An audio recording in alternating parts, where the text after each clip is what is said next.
বিসমিল্লাহির রহমানির রহিম।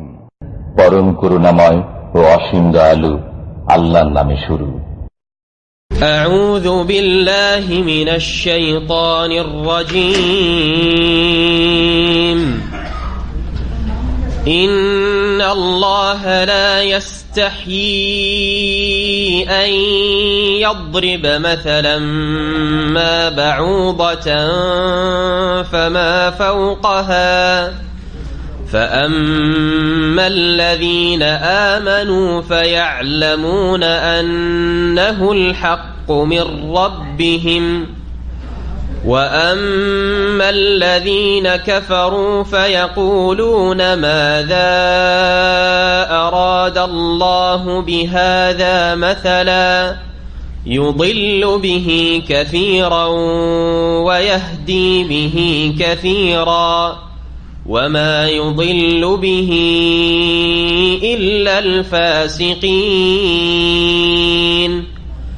الذين ينقضون عهد الله من بعد ميثاقه ويقطعون ما أمر الله به أن يوصل ويقطعون ما أمر الله به أن يوصل ويفسدون في الأرض أولئك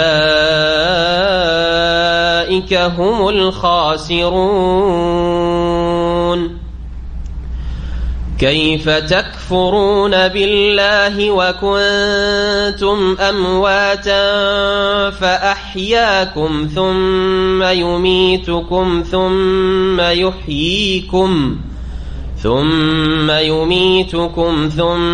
يحييكم ثم إليه ترجعون هو الذي خلق لكم ما في الأرض جميعا ثم استوى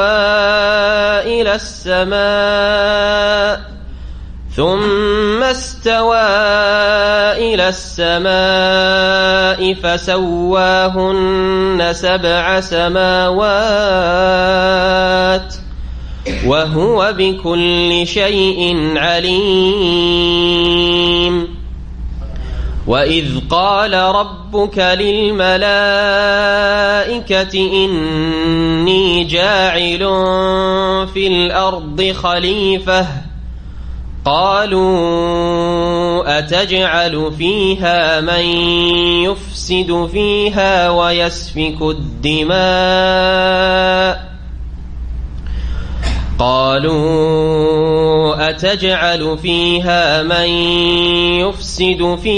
ويسفك الدماء ونحن نسبح بحمدك ونقدس لك قال إني أعلم ما لا تعلمون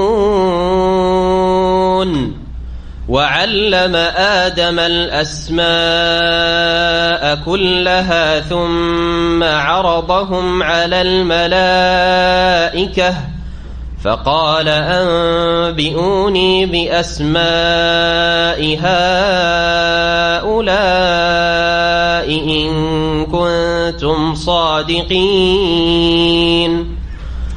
قالوا سبحانك لا علم لنا إلا ما علمتنا إنك أنت العليم الحكيم قال يا آدم أنبئهم بأسمائهم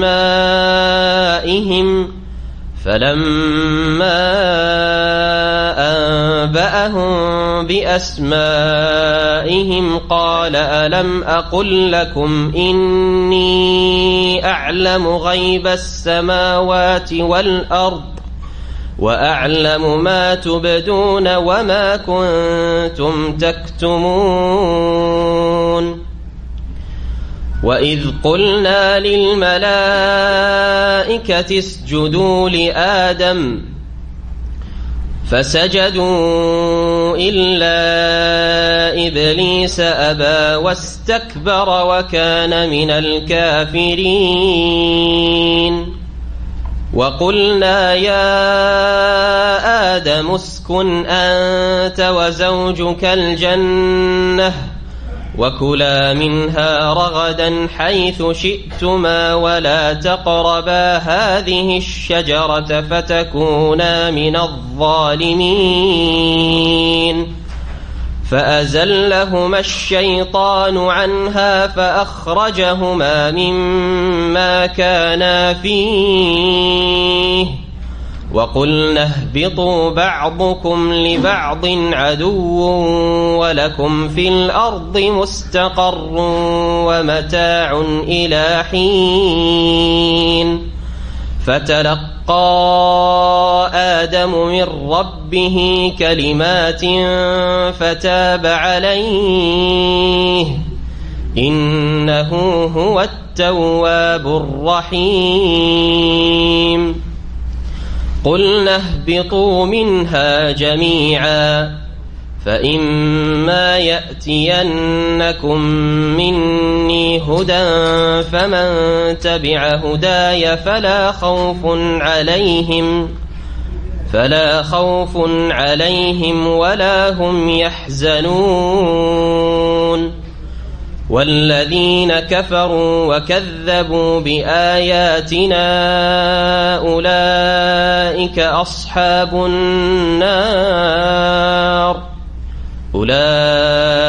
أصحاب النار هم فيها خالدون. السلام عليكم ورحمة الله وبركاته. بسم الله الرحمن الرحيم الحمد لله رب العالمين والصلاة والسلام على سيد المرسلين نبينا محمد وعلى آله وصحبه أجمعين أما بعد فأعوذ بالله من الشيطان الرجيم إن الله لا يستحيي أن يضرب مثلا ما بعوضة فما فوقها فأما الذين آمنوا فيعلمون أنه الحق من ربهم وأما الذين كفروا فيقولون ماذا أراد الله بهذا مثلا يضل به كثيرا ويهدي به كثيرا وما يضل به إلا الفاسقين. মহান আল্লাহর সমস্ত প্রশংসা যে আল্লাহ রাব্বুল আলামিন একক যার কোনো শরীক নেই, যিনি মানুষকে তার নাযিলকৃত বিধিবিধান কোরআনে কারীম তার আদেশ নিষেধ সুন্দর করে সুস্পষ্ট করে বোঝানোর জন্য বিভিন্ন দৃষ্টান্ত উদাহরণ পেশ করে থাকেন, ছোট হোক বড় হোক, যাতে করে মানুষরা এই উদাহরণগুলির মাধ্যমে উপমাগুলির মাধ্যমে ভালো করে বিষয়গুলি উপলব্ধি করতে পারে। প্রিয় মুহাম্মদুর রাসূলুল্লাহ সাল্লাল্লাহু আলাইহি ওয়াসাল্লামের উপর সালাত ও সালাম বর্ষিত হোক, যিনিও মাঝে মধ্যেই এক্সাম্পল দিয়ে উদাহরণ দিয়ে মানুষকে বুঝিয়েছেন। সুতরাং এটি কোরআন সুন্নাহর তরিকা। আজকে আমাদের তাফসীর শুরু হবে সূরাতুল বাকারার ৩য় পর্ব আয়াত নম্বর ২৬ থেকে, যাতে রব্বুল আলামিন কোরআনে কারীমে বিভিন্ন যে উদাহরণগুলি পেশ করেছেন সে বিষয়টি নিয়ে আলোচনা করা হয়েছে। আমাদের আজকের তাফসীর আয়াত নম্বর ২৬ থেকে শুরু করার আগে গত ২ দিন যে তাফসীর হয়েছে তাতে বেশ কিছু গুরুত্বপূর্ণ বিষয় আরো বর্ণনা করা ভালো হবে কোরআনে কারীম এবং এই আয়াতগুলি বুঝার ক্ষেত্রে। ইমাম ইবনে কাসির রাহমাতুল্লাহ আলাইহি এবং অন্যান্য মুফাসসিরিনগণ উল্লেখ করেছেন, প্রথমখানে পেশ করে দিয়ে আর তারপরে তখন ইনশাআল্লাহ তাআলা আমরা আসল আয়াত দিয়ে তাফসীর শুরু করব। এর আগে আমরা আলোচনায় বলেছি যে সূরা বাকারা হচ্ছে কোরআনে কারীমের সর্বশেষ সূরা, তাই না? শেষ দিকে মদিনায় নাযিল মাদানী সূরা এবং সর্বশেষ আয়াত হচ্ছে সূরা বাকারার সুদের বিধানগুলি, আর সুদের বিধানের পরে একেবারে শেষ আয়াত হচ্ছে ওয়াত্তাকু ইয়াওমান তুরজাউনা ফীহি ইলাল্লাহ সুম্মা তুওয়াফা কুল্লু নাফসিন মা কাসাবাত ওয়া হুম লা ইউযলামুন। এই আয়াতটি কতদিন আগে নাযিল হয়েছে এই মর্মে সাহাবায়ে কেরাম থেকে বিভিন্ন মতগুলি রয়েছে। একটি মত উল্লেখ করেছি, আব্দুল্লাহ বিন আব্বাস রাদিয়াল্লাহু তাআলা আনহুমা থেকে বর্ণিত একাধিক মত তার ছাত্ররা বর্ণনা করেছেন। কেউ বলেছে 80-81 দিন আগে, কেউ বলেছেন মাত্র কয়েকদিন আগে, যেমন 7 দিন আগে, 9 দিন আগে। সুতরাং নিশ্চিত বলা যাবে না যে এতদিন আগে। তবে একেবারে শেষ আয়াত হচ্ছে কোরআনে কারীমের এই আয়াতটি। এটা এই জন্যই স্পষ্ট করলাম, কারণ একটি উক্তি হয়তো সেখানে উল্লেখ করেছি, অন্য উক্তি কারো নজরে পড়লে ভাববেন যে হয়তো এটা ভুল, কিন্তু তফসির, বিভিন্ন তফসির মিলিয়ে পড়লে দেখা যায় যে এই বিষয়গুলিতে দ্বিমত রয়েছে। আর এতে এমন কোন আকীদার বিষয় নয়, যায় আসে না। শেষ দিকে নাযিল হয়েছে, সেটা মাত্র কয়েকদিন আগে হোক অথবা বেশ কিছুদিন আগে হোক। যদি 80-81 দিন আগে হয় তাহলে সেটা ছিল আরাফার দিন বা তারপরের দিন, এই দিনগুলি।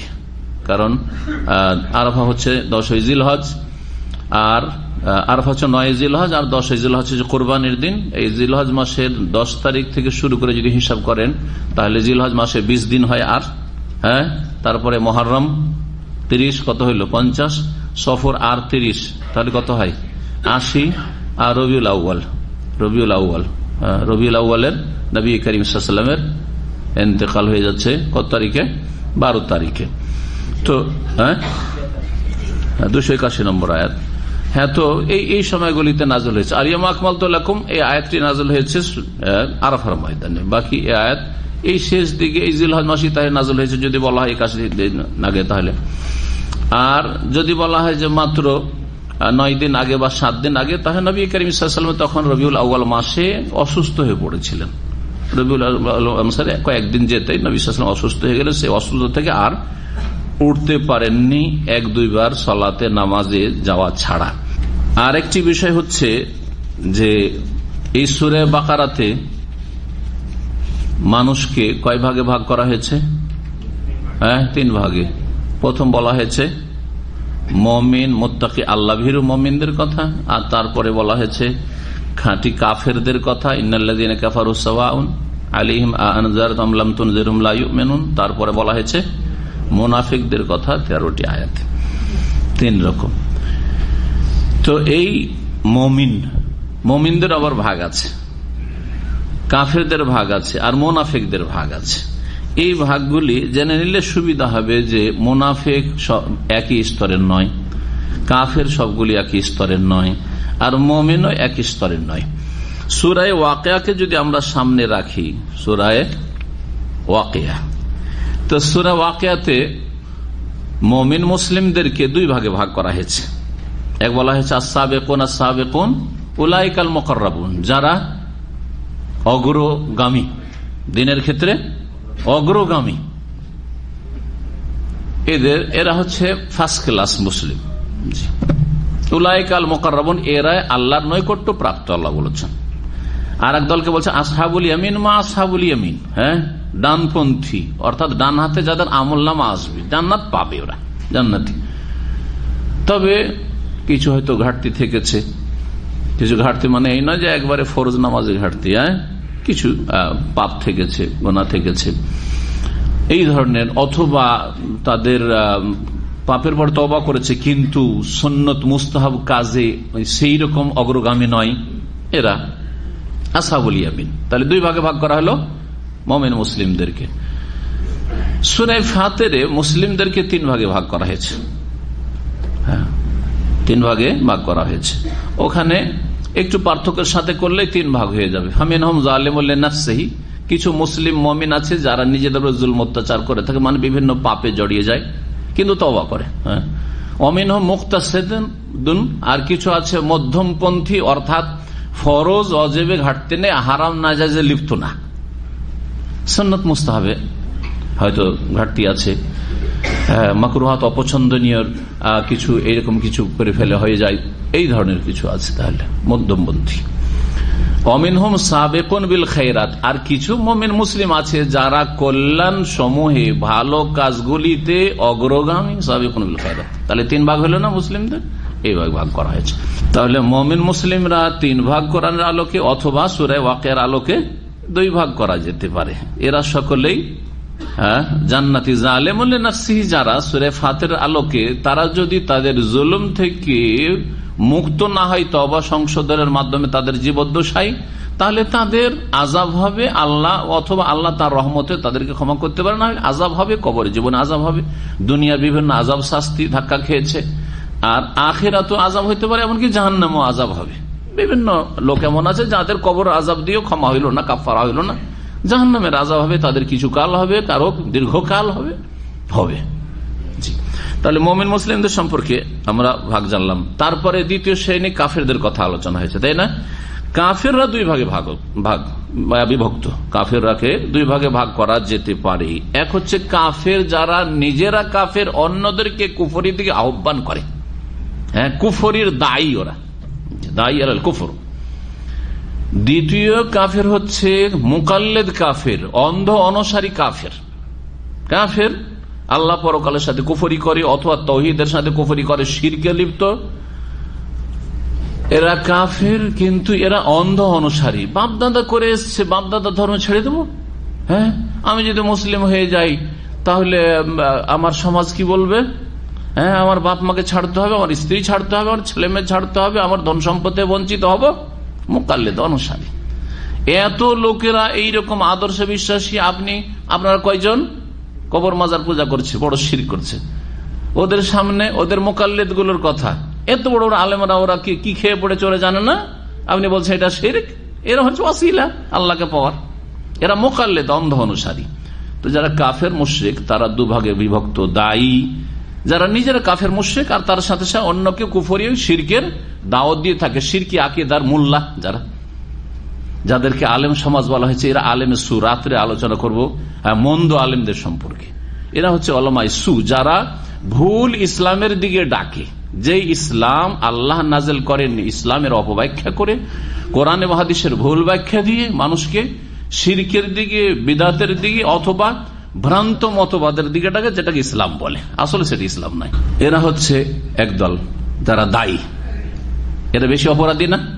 আর একদল অন্ধ অনুসারী, জনগণ কিছু জানে না, কি বলবো, শাইখ ইবনে বাজকে আলেম মনে হয় আর আলবানীকে আলেম মনে হয়, এবং এদেরকে আলেম মনে হয়, এদের সমালোচনা করে, এদেরকে গালমন্দ করে।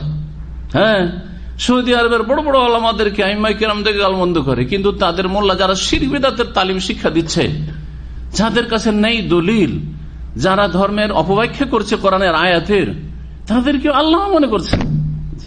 জনগণ মোটা খায়, মোটা বুঝে বেচারা বিভ্রান্তির শিকার হয়েছে। এরাকে মুকাল্লিদ, অন্ধ অনুসারী কাফের অথবা মুশরিক বলা যেতে পারে, অথবা বিদাতপন্থী, অন্ধ অনুসারী। বিদাতি ওই রকম, বিদাতি দায়ী আর বিদাতি মুকাল্লিদ। বিদাতিও দুই ভাগে বিভক্ত। কিছু লোক বিদাতের দাওয়াত দিচ্ছে ভুল ধর্মের, আর কিছু লোক ভুল ধর্মের অন্ধ অনুসারী, অন্ধভক্ত। তাহলে কাফেরদের ভাগ হয়ে গেল, বিদাতিদের ভাগ হয়ে গেল এর সাথে। তাহলে বিদাতিকে ঢালা হারে বলা যাবে না যে বিদাত মানে কুফরি। বিদাত কিছু ফাসেক বিদাতি, আর কিছু হচ্ছে বড় কুফরিকারী বিদাতি। ঠিক ওই রকমই মুশরিকদের মধ্যে দুই দল, সবাই মুশরিক, কিন্তু মুশরিকদের মধ্যে দুই দল, কাফেরদের মধ্যে দুই দল। একদল হচ্ছে শিরক কুফরি দাওয়াত দিচ্ছে, ভ্রান্ত মতবাদ প্রচার করে বেড়াচ্ছে। আর আরেক দল হচ্ছে যারা অন্ধ ভক্ত, অন্ধ অনুসারী, তাদের বাপদাদার দোহাই দেয় অথবা মুরব্বীদের বড়দের দোহাই দেয়। বাকি থাকলো এখন মুনাফিক, তাই না? তার আগে বলি, এই যে কাফেরদেরকে দুই ভাগে ভাগ করলো, এর দলিল কি? এর দলিল সূরা নূরে আছে। দুটো ভাগ করেছেন, ওয়াল্লাযীনা কাফারু আমালুহুম কাসারাব। আল্লাহ বলছেন যারা কাফের তাদের আমলগুলি মরীচিকার মতো। এটা হচ্ছে যারা কাফের মুশরিক, তার সাথে সাথে কুফরি এবং শিরকের দিকে আহ্বানকারী, শিরক কুফরির দায়ী, তাদের আমলগুলি, কিয়ামতের দিন কর্মগুলি মরীচিকার। ওরা ভেবেছে যে আমরা খুব ভালো কাজ করেছি, অনেক লোককে ইসলামের কথা বলেছি, ধর্মের কথা বলেছি, অথচ শিরকি ধর্ম শিক্ষা দিয়েছে। অনেক লোককে আমরা ধর্মকর্ম করতে বলেছি, ধর্মভীরু হতে বলেছি, কিন্তু সেই ধর্ম ছিল মানুষের তৈরি করা অথবা শিরকি ধর্ম, কুফরি ধর্ম, ভ্রান্ত ধর্ম। সুতরাং ওরা যে আশা করে বসে আছে যে এই ধর্ম দিয়ে আমরা উচ্চ স্থান পাবো, এটা তাদের মরীচিকায় পরিণত হবে। এবার বুঝতে পেরেছেন কেন আল্লাহ মরীচিকা বলেছেন তাদের আমলগুলিকে? মরীচিকা কাকে বলে? নদীর চরে চিকচিক করে বালি, তাকে বলে মরীচিকা। কেন? দেখে মনে হয় পানি, একেবারে ফ্রেশ পানি। আর পিপাসিত মানুষ ছুটে যায় যে নদী একেবারে কাছে, ওই যে বালি চিকচিক করছে, মানে ওগুলোকে পানি মনে করছে এই তো 10 মিনিট হেঁটে গেলে, 5 মিনিট গেলেই পানি পাবো। কিন্তু পানি হয়তো সেই পদ্মার নদীর কিনারায় চর, আরো 2 ঘন্টা চলতে হবে, তারপর পানি আছে নাকি নদী শুকিয়ে আছে আল্লাহ বলে যাবে, তাই না? জি হ্যাঁ। তো কাফেরদের আমলগুলি, যারা দায়ী কাফের, দায়ী মুশরিক, শিরকের দাওয়াত দেয়, কুফরির দাওয়াত দেয়, তাদের আমলগুলি, কাজকর্মগুলি ধারণা করে বসে আছে আমরা খুব ভালো কাজ করেছি, খুব ভালো কাজ করে এসছি, কিন্তু সেই দিন মরিচিকাই পরিণত হবে। মুকাল্লিদ কাফের, অন্ধভক্ত কাফের বা মুশরিক কারা, তাদের কথা আল্লাহ বর্ণনা করেছেন ওই আয়াতের আরেকটি আয়াত, আয়াত নম্বর 40। তাতে আল্লাহ বর্ণনা করেছেন আউকা যুলুমাতিন ফি বাহর, অথবা অন্ধকারের উপর অন্ধকার, মানে গভীর অন্ধকার, ফি বাহরিন, সাগরে, ফি বাহরিন, গভীর সাগরে, ইয়াগশাহু মাউজুন মিন ফাওকিহি মাউজ, যার উপরে ঢেউর উপর ঢেউ, ঢেউর উপর, এক তো সাগরের অন্ধকার, রাতের অন্ধকার, তারপরে আবার ঢেউ, ঢেউয়ের অন্ধকার, মিন ফাওকিহি সাহাব, আর তারপরে আকাশ অন্ধকার, সূর্য দেখা যায় না, কোনো আলো নেই, হ্যাঁ, গভীর মেঘমেলা, মেঘমালা, সাহাব, যুলুমাতুম বাযুহা ফাওকা বায, অন্ধকারের উপর অন্ধকার, অন্ধকারের উপর অন্ধকার, এদেরকে মুকাল্লিদ বলা হয়েছে, অন্ধ অনুসারী কাফের।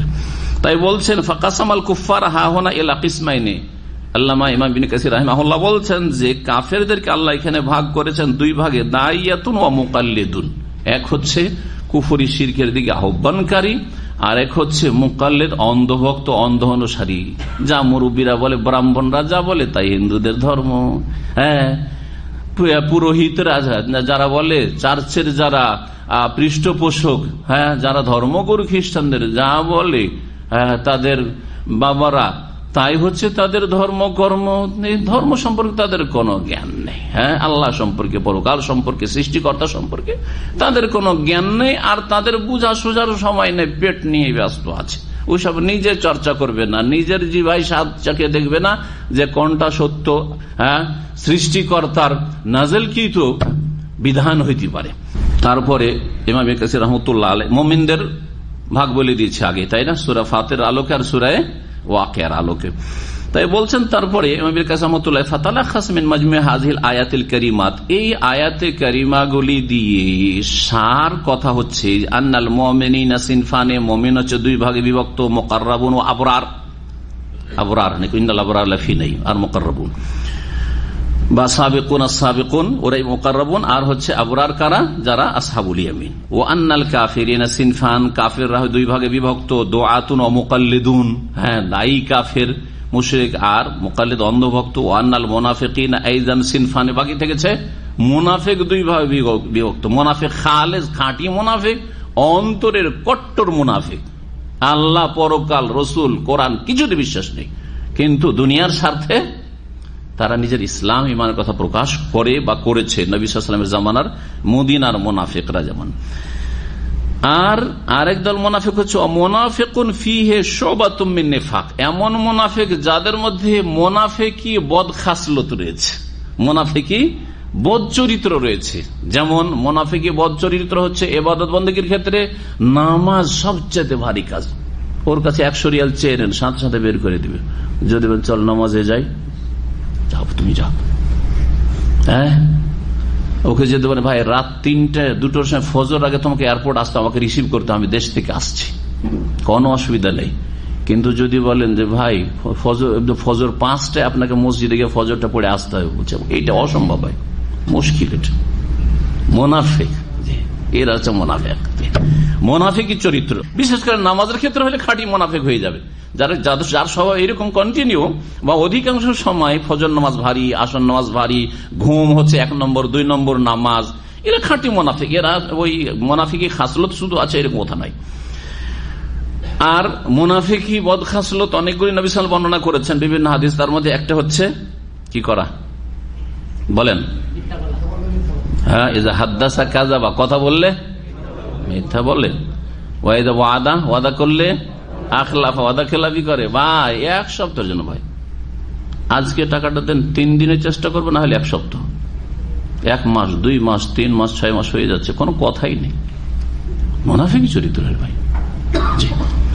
আর ওয়াইদা কি, ও তুমি না খানা, আমানত রাখেন, ওর কাছে খেয়ানত করে দিবে, আমানত দেন, খেয়ানত করে দিবে, টাকা পয়সার আমানত, কথার আমানত, কোন আর কিছুর আমানো একটু দিয়ে খেয়ানত করে দিবে। আর ওয়াইদা খাসামা ফাজারা, আর আপনার সাথে তর্কে জড়াইলেই অকথ্য ভাষা। কোন একটা আকীদার বা কোন একটা মাসলায় যদি ইখতিলাফ থাকে তাহলে নিজের চেহারা তো ইসলাম কায়েম করেনি, সাফান সাফা, এই চেহারাখানে ইসলাম কায়েম করতে পারে না। এই অবস্থায় মরে গেলে কাপড় ওঠা ছাড়া ওকে চেনাই যাবে না যে মুসলিম কিনা। আর ফতোয়া দিচ্ছে কোন আলেম সম্পর্কে সে কাফের, জালেম, দাজ্জাল, আল্লাহ লানত করব, মুফতি। কথা বোঝা গেছে?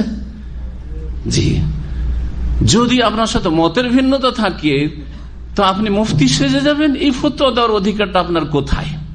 এই লানত কি আপনার ফিরে যাবে না? এই কুফরি কি আপনারও ফিরে যাবে না? হ্যাঁ, এই বদদুয়া কি আপনারও ফিরে যাবে না? এই কাফের কি আপনি হবেন না? একটু ভয় আছে? নিজের এইটুকু চেহারাতে ইসলাম কায়েম করতে পারেন না, গোটা দেশে ইসলাম কায়েম করবে, একামতের দিন করবে। হ্যাঁ, জি হ্যাঁ, এরা অসৎ লোকেরা, নেফাক, কপটতা, উদ্দেশ্য আর কিছু, ইসলামের দোহাই পড়ে অন্য কোথাও পৌঁছিতে চায়। আসলে এরা আর কিচ্ছু না। নিজে এইটুকু জায়গায় ইসলাম কায়েম করতে পারো না, নিজের নামাজের ক্ষেত্রে ইসলাম কায়েম করতে পারো না, নিজের আখলাক চরিত্রের ক্ষেত্রে ইসলাম কায়েম করতে পারো না, নিজের আকীদার ক্ষেত্রে ইসলাম কায়েম করতে পারো না। বলছে আকীদার আলোচনা, তৌহিদের আলোচনা এগুলো নফল কাজ, এগুলো সব নফল। সৌদি আরবে যা খেদমত হচ্ছে দাওয়াতের, সব নফল কাজ। নিফাক, এগুলো কপটতা। তৌহিদ হচ্ছে নফল কাজ। আম্বিয়া রাসূলগণ সমস্ত তৌহিদ নিয়ে এসেছেন, সব নফল কাজ। ফরজ কাজ তারা বুঝে, আর কেউ বুঝলো না। না আম্বিয়া রাসূলগণ ফরজ কাজ আদায় করলেন, না সৌদি আরবের সরকার, তৌহিদের সরকার ফরজ কাজ আদায় করে এদের কাছে, গোমরাহদের কাছে। অথচ খাই দেয় সৌদি আরব থেকে, সবকিছু নিয়ে যায় সৌদি আরব থেকে। আর সবচেয়ে বিদ্বেষী সৌদি আরব সম্পর্কে এরা, এত নেফাক এদের মধ্যে। সৌদি আরবের কাছে যখন টাকার প্রয়োজন হয় ইলেকশন করার জন্য, তখন সৌদি আরব খুব ভালো দেশ। আর যখন ওয়াইদা খালাউ ইলা শায়াতিন, যখন নিজেদের দলপতিদের সাথে মিশে, তখন ইরান হচ্ছে ইসলামিক প্রজাতন্ত্র, ইরান আমাদের জন্য আদর্শ, ইরানের মহিলারা আমাদের জন্য আদর্শ, রাস্তায় নেমে যেতে হবে, বিপ্লব নিয়ে আসতে হবে, ইরানের খোমেনির মতো বিপ্লব। খোমেনি বলবেন ইমাম খোমেনি, তাদের ইমাম ওটা। কথা বোঝা গেছে? এগুলো হচ্ছে এদের চরিত্র। মুনাফিক ফিহে শুবাতুম মিন নিফাক, এগুলো হচ্ছে নেফাক, কপটতা, দুমুখী হওয়া, নেফাক। তৌহিদের গুরুত্ব না দেওয়া নেফাক। জি হ্যাঁ, এই জন্য নবী করিম সাল্লাল্লাহু আলাইহি ওয়াসাল্লাম বলেছেন সহিহ বুখারী মুসলিমের, সালাসুন মান কুন্না ফী কানা মুনাফিকান খালিসান। এই তিনটি যদি বদচরিত্র কার মধ্যে থাকে তো সে খাঁটি মুনাফিক। ওমান কানাত ফীহি ওয়াহিদা, একটা যদি বদচরিত্র থাকে এরকম, কানাত ফীহি খাসলাতুম মিন নিফাক, তাহলে মুনাফিকের একটি খাসলত, একটু চরিত্র তার মধ্যে রয়েছে, হাত্তা ইয়াদাহ, যতক্ষণ পর্যন্ত না ছাড়বে।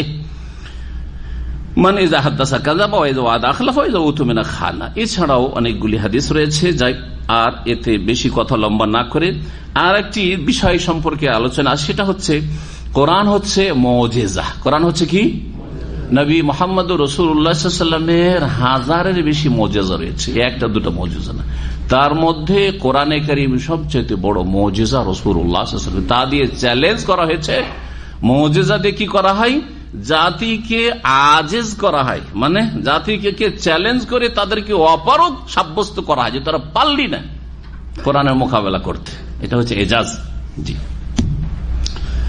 কোরআনে কারীমের কয়েক জায়গায় আল্লাহ এই চ্যালেঞ্জ করেছেন। তার মধ্যে সূরা কাসাসে রয়েছে, কুল ফাতু বিকিতাবিম মিন ইনদিল্লাহ হুয়া আহাদা মিনহুমা আত্তাবিউহু ইন কুনতুম সাদিকিন। তোমরা হে নবী বলে দাও, তোমরা তাহলে এর চাইতে ভালো কিতাব নিয়ে আসো, হ্যাঁ, যেটা এর চাইতে বেশি হেদায়েত তোমাদেরকে দিতে পারে, যদি সত্যবাদী হও তোমরা। তাহলে সূরা বনী ইসরাঈলে আল্লাহ বলছেন, কুল লা ইন ইজতামাআতিল ইনসু ওয়াল জিন্নু আলা আন ইয়াতু বিমিসলি হাযাল কুরআন লা ইয়াতুনা বিমিসলিহি ওয়ালাউ কানা বাযুহুম লিবাযিন যাহিরা। যদি মানুষ জিন সব এক হয়ে যায় এইরকম একটা কোরআন নিয়ে আসার জন্য, কখনো নিয়ে আসতে পারবে না যদিও তারা একে অপরের সার্বিক সাহায্য করে। সূরা হুদে আল্লাহ বলছেন, আম ইয়াকুলুন ইফতারা, এই কাফিররা মুশরিকরা বলছে যে মুহাম্মদ রচিত কোরআন, মুহাম্মদ সাল্লাল্লাহু আলাইহি ওয়াসাল্লাম এটা রচনা করে। কুল, হে নবী তাদেরকে ঘোষণা করে দাও, ফাতু বিআশরি সুওয়ারিন মিসলিহি মুফতারায়াত, তাহলে তোমরাও 10টি সূরা এইরকম বানিয়ে নিয়ে আসো, রচনা করে নিয়ে আসো। ওয়াদু মান ইসতাতা'ত মিন দুনিল্লাহ, আল্লাহ ছাড়া যত শক্তি পারো, সহযোগী পারো, তাদেরকে ডেকে নিয়ে আসো, ইন কুনতুম সাদিক, সত্যবাদী হলে। সূরা ইউনূসে আল্লাহ চ্যালেঞ্জ করছেন, ওমা কান হাযাল কোরআন ইফতারা মিন দুনিল্লাহ, কোরআন এমন বাণী নয় যেটা আল্লাহ ছাড়া কারো রচিত হইতে পারে বা কেউ রচনা করতে পারে। ওয়ালাকিন তাসদীকাল্লাযী বাইনা ইয়াদাইহি ওয়া তাফসীলা কুল্লি শাই, কোরআনের পূর্বে যেই তাওরাত ইনজিল আসমানি কিতাব নাযিল সেগুলির সত্যায়নকারী কোরআনে কারীম, এবং সবকিছুর তাতে বিস্তারিত বিশদ বিবরণ রয়েছে। তাফসীলা কুল্লি শাই, যা প্রয়োজন মানুষের জন্য, সবকিছু মানে দুনিয়ার সব কথা নেই, বরং যেগুলির মানুষের কল্যাণের জন্য প্রয়োজন সেসব কথা কোরআনে পূর্ণ মাত্রায় বর্ণিত হয়েছে। এবং কোরআনের ব্যাখ্যার জন্য রাসূলুল্লাহ সাল্লাল্লাহু আলাইহি ওয়াসাল্লামকে পাঠানো হয়েছে, তার হাদিস যেটি দ্বিতীয় ওহী তা দান করা হয়েছে। আলা ইন্নী উতীতুল কোরআন ওয়া মিসলাহু মাহু, নবী মুহাম্মদ সাল্লাল্লাহু আলাইহি ওয়াসাল্লাম বলছেন যে শুনে রাখো, আমাকে কোরআন দেওয়া হয়েছে আর কোরআনের মতো আরো কিছু দেওয়া হয়েছে, যা হচ্ছে রাসূলুল্লাহ সাল্লাল্লাহু আলাইহি ওয়াসাল্লামের সুন্নাহ বা হাদিস, সেটাও দ্বিতীয় ওহী মনে রাখবেন। এই ছিল সূরা ইউনূস। ওয়া তাফসীলাল কিতাবে লা রাইবা ফিহি রাব্বিল আলামিন, কিতাবের বিশদ বিবরণীতে রয়েছে রব্বুল আলামিনের পক্ষ থেকে, যাতে কোনো সন্দেহ নেই। তারপরে আমি ইয়াকুলুনা তাকুল ফাতু বিসূরাতিন মিসলিহি, তারা বলছে যে এটা রচনা করেছে, আচ্ছা তাহলে তোমরা একটা সূরা নিয়ে এসো। 10টি সূরা চ্যালেঞ্জ, কোরআন নিয়ে আসার চ্যালেঞ্জ, একটি সূরা নিয়ে আসার চ্যালেঞ্জ। ওয়াদউ মান ইসতাতা'তুম মিন দুনিল্লাহ, আর একটি সূরা নিয়ে আসার জন্য যাকে পারো, আল্লাহকে বাদ দিয়ে গোটা দুনিয়ার মানুষজনকে যাকে পারো নিয়ে আসো তোমাদের সহযোগী হিসাবে, ইন কুনতুম সাদিকিন। ওয়া কুল্লু হাযিহিল আয়াতু মাক্কিয়া, এই আয়াতগুলি সবগুলি মক্কায় চ্যালেঞ্জ নিয়ে নাযিল হয়েছে, মক্কি আয়াত, এগুলি হচ্ছে মক্কি আয়াত। তারপরে বলছেন ইমাম ইবনে কাসির রাহমাতুল্লাহ আলাইহি, সুম্মা তাহাদ্দাহুম বিযালিক আইযান ফিল মাদিনা, মদিনা তো আল্লাহ আবার চ্যালেঞ্জের পুনরাবৃত্তি করছেন, আবার চ্যালেঞ্জ ঘোষণা করছেন এই আয়াতে। কোন আয়াতে? ওয়াইন কুনতুম ফি রাইবিম মিম্মা নাযালনা আলা আবদিনা ফাতু বিসূরাতিন মিন মিসলিহি ওয়াদউ শুহাদাআকুম মিন দুনিল্লাহ ইন কুনতুম সাদিকিন ফাইন লাম তাফআলু ওয়া লাম তাফআলু, করতে পারবে না এরকম কোরআন বা সূরা নিয়ে আসতে পারবে না। আয়াত নম্বর 23 এবং 24। এখন আসি আমরা আয়াত নম্বর 26।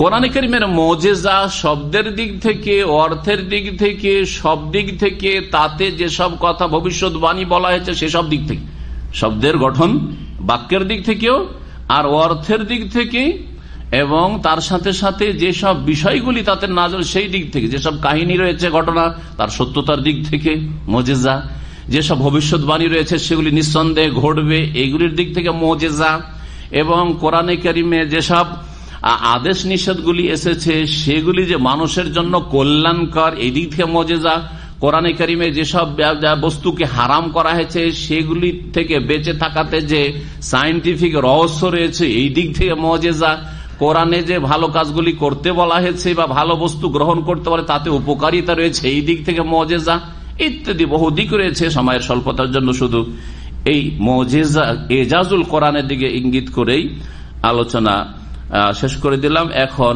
তাফসীর আমরা আপন জায়গায় ফিরে আসি। আজকের যেখান থেকে তাফসীর শুরু হবে আমাদের, তা হচ্ছে ইন্নাল্লাহা লা ইয়াস্তাহি আন ইয়াদরিবা মাসালাম মা বাউদাহ ফামা ফাওকাহা। এই আয়াতের শায়নুজুল সম্পর্কে বলা হয়েছে যে কোরআনে যখন চ্যালেঞ্জ করা হলো যে কোরআন মুজিজা, আর কোরআনের মতো কোরআন বা কোরআনের সূরার মতো সূরা তোমরা নিয়ে আসো, নিয়ে আসতে পারলো না, কাফেরদের তো অস্বীকার করার জন্য কিছু অজুহাত লাগবে, তাই না? বাহানা তো লাগবে। কোরআন যে এত মুজিজা, আর কোরআন নাকি আল্লাহর বাণী, তো আল্লাহ আবার মাছির কথা, মশার কথা, আর এই মাকড়সার কথা, এই সব তুচ্ছ জিনিসের কথা কেন বয়ান করে? এটা কি আল্লাহর কথা?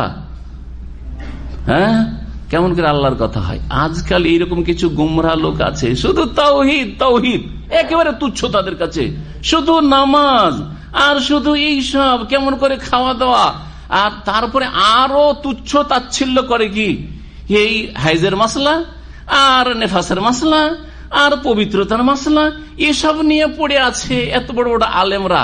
হ্যাঁ, আর তার এই সারা পৃথিবীতে কি হচ্ছে এই ক্ষেত্রে তাদের ভূমিকা কি? এটা কাদের যে তরিকায় তারা চলছে, এবং কোরআন সুন্নাহর বিধিবিধানকে এরকম তুচ্ছ জ্ঞান করা, যে কত চরম অপরাধ, এগুলিকে বোঝার চেষ্টা করবেন ঠান্ডা মেজাজে। আল্লাহ যেন তাদের কবল থেকে রক্ষা করেন। তো এটা চরিত্র কাফেরদের, এটা চরিত্র মদিনা মুনাফিকদের, যে মাছির কথা মশার কথা আল্লাহ আবার বয়ান করতে পারে, এগুলো ছোট কথা। আল্লাহ বলছেন শোনো, যেখানে কল্যাণ আছে ছোট কথা দিয়ে যদি কল্যাণ থাকে তোমাদের মানব জাতির, ছোট কথা বয়ান করতো আল্লাহকে লজ্জা নেই, লজ্জাবোধ করেন না। ইন্নাল্লাহ লা ইস্তাহি, নিশ্চয়ই আল্লাহ লজ্জাবোধ করেন না। আইয়াদরিবা মাসালান, কোন উপমা উদাহরণ বর্ণনা করতে, মা বাউদা ফামা ফাওকাহা, সেটা মাছির হোক, হ্যাঁ, আর এটা মশা, বাউদাতুন মানে হচ্ছে মশা, মশা হোক, অথবা ফামা ফাওকাহা তার চাইতে কোন বড় হোক। ফামা ফাওকাহা বড় কথাটির তাফসীর দুই দিকে যেতে পারে, মাছি অথবা তার চাইতে বড়। তো বড় মানে আমরা একটা বড় যেটা বুঝি সেটা হচ্ছে মাছি অথবা তার চাইতে বড়। এই যে বড়, মাছি অথবা তার চাইতে বড়, এরকম করে দেখা, তার মানে বড় কিছু, গরু ছাগলের, হ্যাঁ, বা আর কিছুর, হ্যাঁ, মানুষের, দাসের, একটা দাস চাকর বা কৃতদাস হইলো মাছির বা মশার চাইতে বড়। আল্লাহ রাব্বুল কোরআনে কারীমে আবদান মামলুকান, দারাবাল্লাহু মাসালান আবদান মামলুকান, কৃতদাসের দৃষ্টান্ত উদাহরণ পেশ করেছেন। ফামা ফাওকাহার একটা অর্থ এই করা হয়েছে তাফসীরে, আর একটা অর্থ হচ্ছে আমরা ছোট থেকে ক্ষুদ্রতম বোঝানোর জন্য আরবি ভাষায় ফক শব্দটি ব্যবহার করা হইতে পারে। সুতরাং আল্লাহ এখানে বলতে চেয়েছেন যে দেখো, আল্লাহ মশার দৃষ্টান্ত বা উদাহরণ পেশ করতে লজ্জাবোধ করেন, এমনকি তার চাইতেও যদি কোনো ক্ষুদ্রতম কিছু হয় তারও বর্ণনা, তারও উদাহরণ বর্ণনা করতে আল্লাহ লজ্জাবোধ করে না। যেমন নবী করিম সাল্লাল্লাহু আলাইহি ওয়াসাল্লামের হাদিস রয়েছে, হাদিসটা আল্লাহর পক্ষ থেকে, মাছির ডানার উদাহরণ পেশ করেছেন কিনা নবী সাল্লাল্লাহু আলাইহি ওয়াসাল্লাম, দুনিয়াকে মাছির ডানার সাথে বা মশার ডানার সাথে কি করেছেন, মশার ডানার সাথে তুলনা করেছেন। জি, লাউ কানাতিদ দুনিয়া তাদিলু ইনদাল্লাহি জানাহা বাউদা, নবী সাল্লাল্লাহু আলাইহি ওয়াসাল্লাম বলছেন যে সারা দুনিয়ার ভোগ বিলাসের সামগ্রী যা কিছু আছে, ধন সম্পদ, স্বর্ণ চাঁদি, এই সবগুলি সারা দুনিয়া আল্লাহর কাছে যদি মশার ডানার সমান মূল্য রাখতে, এখানে শুধু মশা বলা হয়, জানা মানে ডানা, জানাহা বাউদা, মশার একটা ডানার সমান যদি মূল্য থাকতো আল্লাহর কাছে, মা সাকা কাফেরান, তাহলে কোন কাফেরকে শারবাতা মাইন, এক ঢোক পানি আল্লাহ খেতে দিতেন না। কিন্তু কাফের কি অঢেল ধন সম্পদ আল্লাহ দিয়ে রেখেছেন, ছাড় দিয়ে রেখেছেন, কিন্তু ছেড়ে দেননি, ধরবেন আল্লাহ। দুনিয়াতে যেমন অনেক আদ সামুদকে, ফেরাউনকে, আরো বড় বড় জালেমকে যুগে যুগে ধরেছেন আর ধরবেন। আর দুনিয়াতে যদি নাও ধরেন তো কোনো দোষের কথা না, কারণ দুনিয়া কোনো বদলার জগৎ নয় যে চূড়ান্ত ফয়সালা আল্লাহকে দুনিয়ায় করতে হবে। আল্লাহ বলছেন দুনিয়া হচ্ছে কর্মজগৎ, বদলার জগৎ, মতের পরে শুরু হবে, তখন থেকে আল্লাহ ধরবেন। ছাড় দিয়েছেন দুনিয়াতে কিন্তু ছেড়ে দেবেন না, তাই মতের পরে দারুল জাযা রয়েছে, মালিক ইয়াউমিদ্দিন, প্রতিদান জগতের একক মালিক আল্লাহ রাব্বুল আলামিন। ফামা ফাওকাহা ফাআম্মাল্লাযীনা আমানু ফায়ালামুন আন্নাহুল হাক্কু মির রাব্বিহিম, যখন আল্লাহর পক্ষ থেকে কোনো উদাহরণ বর্ণিত হয় তখন মুমিনদের ঈমান বৃদ্ধি পায়, আর কাফেরদের গায়ের জ্বালা বাড়ে, তাদের কুফরি বৃদ্ধি পায়। আল্লাহ বলছেন ফাআম্মাল্লাযীনা আমানু, পক্ষান্তরে যারা মুমিন মুসলিম, হ্যাঁ, ঈমানদার, তারা নিশ্চিত জানে যে আন্নাহুল হাক্কু মির রাব্বিহিম, এই দৃষ্টান্ত তাদের প্রতিপালকের পক্ষ থেকে সত্য। আল্লাহ সত্য কথা বর্ণনা করেছেন, উপকারী কথা বর্ণনা করেছেন। ও আম্মাল্লাযীনা কাফারু, পক্ষান্তরে যারা কাফের, ফায়াকুলুন, তারা বলে মাযা আরাদাল্লাহু বিহা মাযা মাসালা, এইরকম তুচ্ছ দৃষ্টান্ত উদাহরণ পেশ করে আল্লাহ কি বলতে চেয়েছেন?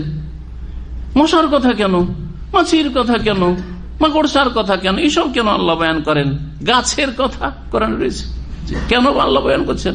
আল্লাহ বলছেন যে শোনো, তাদের জবাবে যে আল্লাহ কি বলতে চাইছেন এইসব ক্ষুদ্র ছোটখাটো ফালতু জিনিসের দৃষ্টান্ত পেশ করে। আল্লাহ বলছেন ইউদিল্লু বিহি কাসীরা ওয়া ইয়াহদি বিহি কাসীরা, বহু মানুষকে এই ছোটখাটো উদাহরণ দিয়ে আল্লাহ কি করেন?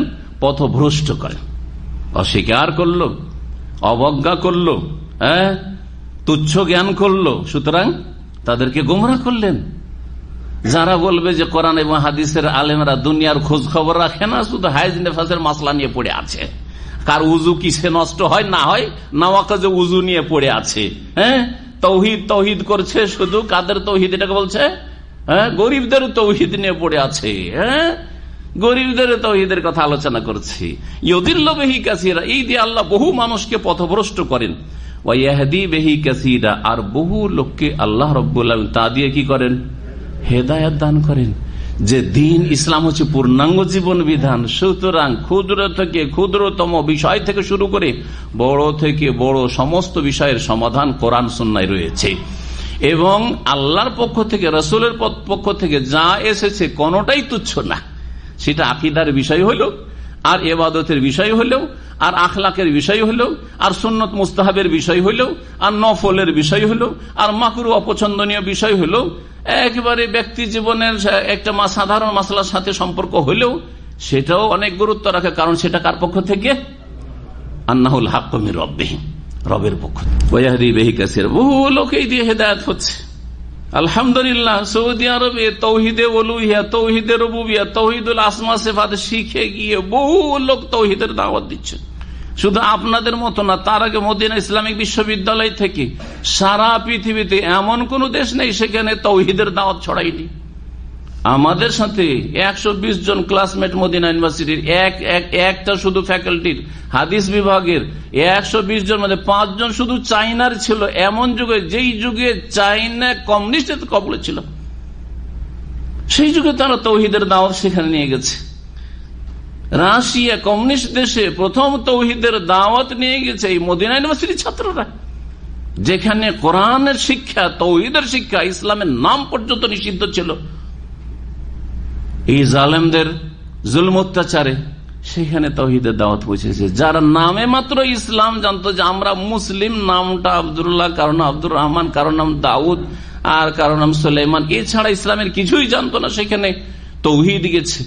অনেকে তৌহিদের প্রকরণে ঠাট্টা করে, তৌহিদের রুবুবিয়া, তৌহিদে উলুহিয়া, তৌহিদুল আসমা সিফাত। ইয়তীম, হ্যাঁ, দিনের জ্ঞান নেই, বসিরত নেই, যার ফলে এইসব নিয়ে তারা উপহাস করে।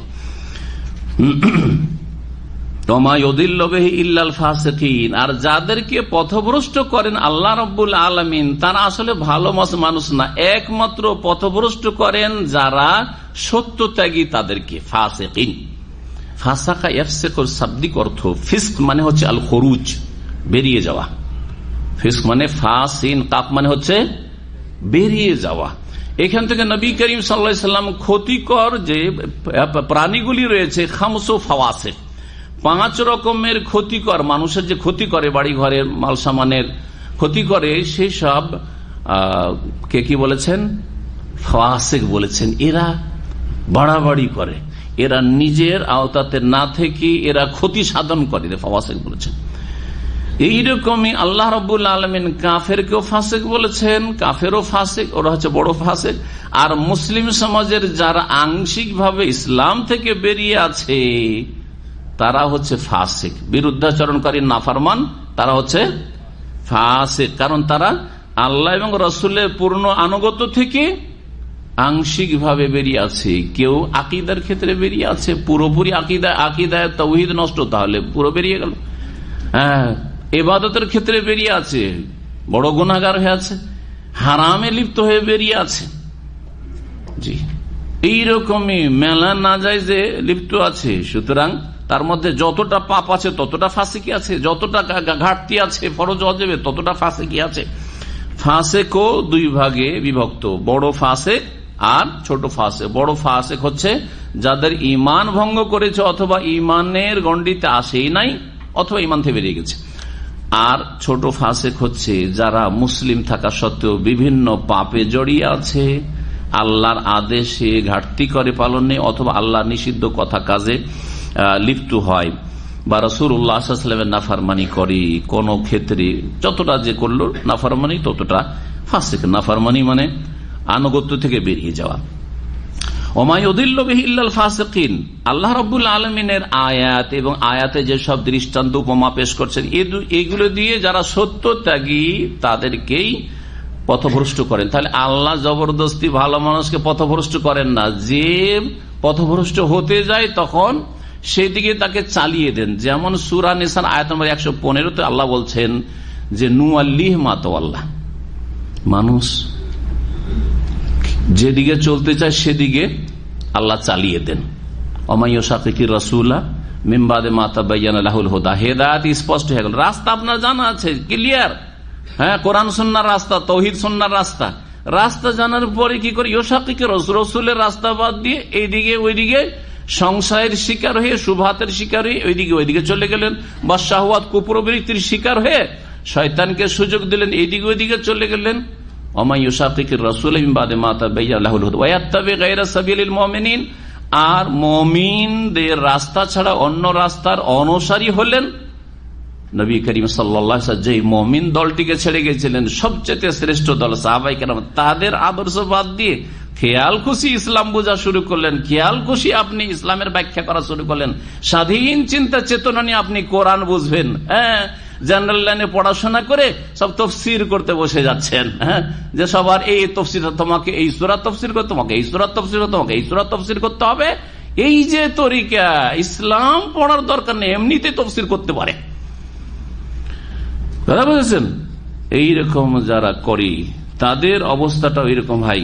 হ্যাঁ, ওয়াত্তাবি গায়রা সাবিলিল মুমিনিন, সাহাবায়ে কেরাম সালাফে সালেহিনের মানহাজ ছাড়া অন্য মানহাজ দিয়ে যারা চলতে শুরু করলো, নুআল্লিহ মা তাওয়াল্লা, আল্লাহ বলছেন যে যেদিকে চলবে সেদিকে চালিয়ে দেব। এই কথাটির এখানে মিল আছে।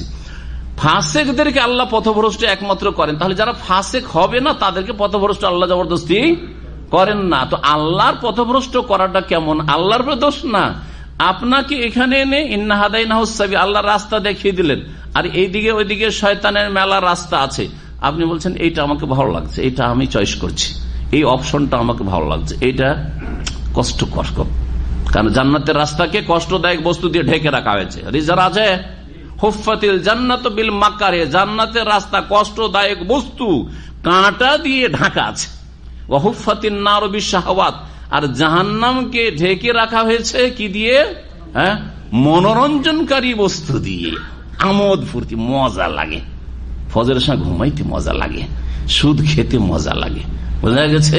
হ্যাঁ, ঘুষ খেতে মজা লাগে, রাতারাতি বড় লোক হইতে মজা লাগে, এত দায়িত্ব পালন করা, আর তারপরে হালাল দিয়ে কত কি করব, আর কি করেই ছেলে মেয়ে মানুষ করব, পারছি না। জি হ্যাঁ, মনোরঞ্জনকারী বস্তু দিয়ে যত আমোদ ফুর্তি দুনিয়ায় করবেন, শয়তান খুশি হবে, আপনি আল্লাহর রাস্তা থেকে দূরে হয়ে যাবেন। এখানে এসে যখন আপনি চয়েস করে নিলেন অন্যদিকে রাস্তা, সিরাতে মুস্তাকিম ছাড়া, আল্লাহ বলছেন নুআল্লিহ মা তাওয়াল্লা, যেদিকে ফিরবে ওইদিকে ফিরিয়ে দিব। আর যখন যেদিকে ফিরবে ওইদিকে ফিরিয়ে দিলাম, কারণ আল্লাহ সৃষ্টি করা, তুমি ওইদিকে ফিরতে চাইলে যাও, বাধা দেব না। নুসলিহে জাহান্নাম, ওইদিকে কিন্তু জান্নাত নেই, জাহান্নাম আছে, জাহান্নামে ঢুকাই দিব। আল্লাহ ফাসেকদেরকে আল্লাহ পথভ্রষ্ট করেন, এর ব্যাখ্যা বোঝানোর জন্য এই আয়াতগুলি পেশ করলাম। আল্লাযীনা, ফাসেক কারা? এখন প্রশ্ন উঠছে যে আল্লাহ যে বলছেন যে ফাসেকরা হেদায়েত পায় না, ফাসেক কারা? আল্লাহ বলছেন আল্লাযীনা ইয়ানকুযুনা আহদাল্লাহি মিন বাদি মিসাকিহি, যারা আল্লাহর সাথে কৃত চুক্তিকে ভঙ্গ করে, মিন বাদি মিসাকিহি, তা অকাট্য করার পরে, সেই চুক্তি করার পরে, আল্লাহর সাথে চুক্তি হয়েছে, চুক্তির পরে সে চুক্তি ভঙ্গ করে।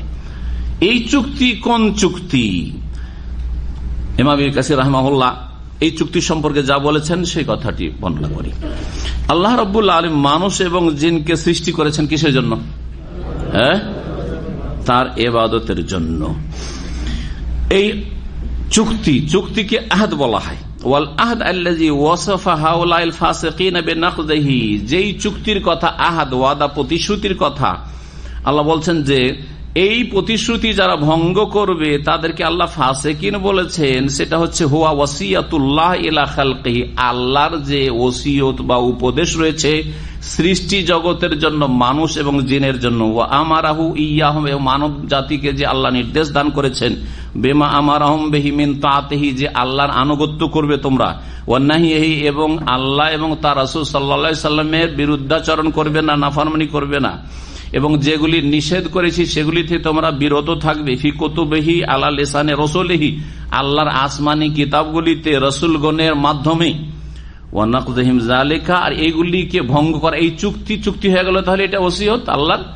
আর চুক্তি ভঙ্গ করা হচ্ছে হুয়া তারকুহুমুল আমালা বিহি, আল্লাহর নাজিলকৃত বিধান মোতাবেক আমল না করা, সেই অনুযায়ী জীবনযাপন না করা, সেটা হচ্ছে তাহলে আল্লাহর দিনকে পালন না করা হচ্ছে চুক্তি ভঙ্গ করা। পুরোপুরি দিন পালন করে না তাহলে বড় ফাসিক, আর আংশিক দিন পালন করে না তাহলে হচ্ছে ফাসিক আসগার, ছোট ফাসিক। কেউ কেউ বলেছেন যে এই চুক্তি হচ্ছে তাওরাত ইনজিল আগের কিতাবগুলিতে নবী মুহাম্মদ রাসূলুল্লাহ সাল্লাল্লাহু আলাইহি ওয়াসাল্লাম সম্পর্কে ভবিষ্যৎবাণী রয়েছে, এবং সমস্ত নবীরা নিজ নিজ উম্মতকে বলেছেন দেখো শেষ নবী একজন আসবেন, যখন শেষ নবী চলে আসবেন তখন তাকে কিন্তু সবাইকে মানতে হবে, তোমরা তোমাদের ছেলে মেয়ে আগামী প্রজন্মকে সবাইকে ওসিয়ত করে রাখিও যে শেষ নবী মুহাম্মদ সাল্লাল্লাহু আলাইহি ওয়াসাল্লাম যখন আসবেন তাকে মেনে নিও, জি তাকে মেনে নিও। এই কথাগুলি তাওরাত ইনজিলে আছে। এই তাওরাত ইনজিল আর আসমানি কিতাবগুলি থেকে বেদেও গেছে, বেদে গেছে মোহাম্মদের নাম নারাশানশাহ মানে মোহাম্মদ, নারাশানশাহ মানে আহমদ।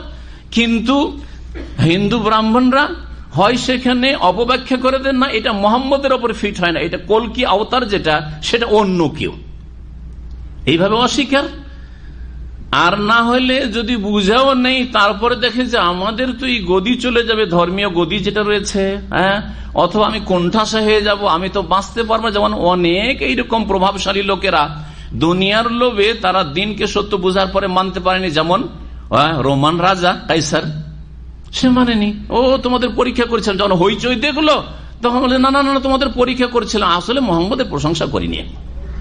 তার আগে কি বলেছিল চিঠি পাওয়ার পরে, আমি যদি নবীর কাছে থাকতাম তাহলে তার দুটো পা আমি ধুয়ে দিতাম এবং তার হাতে হাত দিয়ে আমি তার প্রতি বিশ্বাস স্থাপন করতাম। মানুষ যখন হইচই দরবারে শুরু করে দিতে আমার তো জানও বাঁচবে না, মেরে দিবে।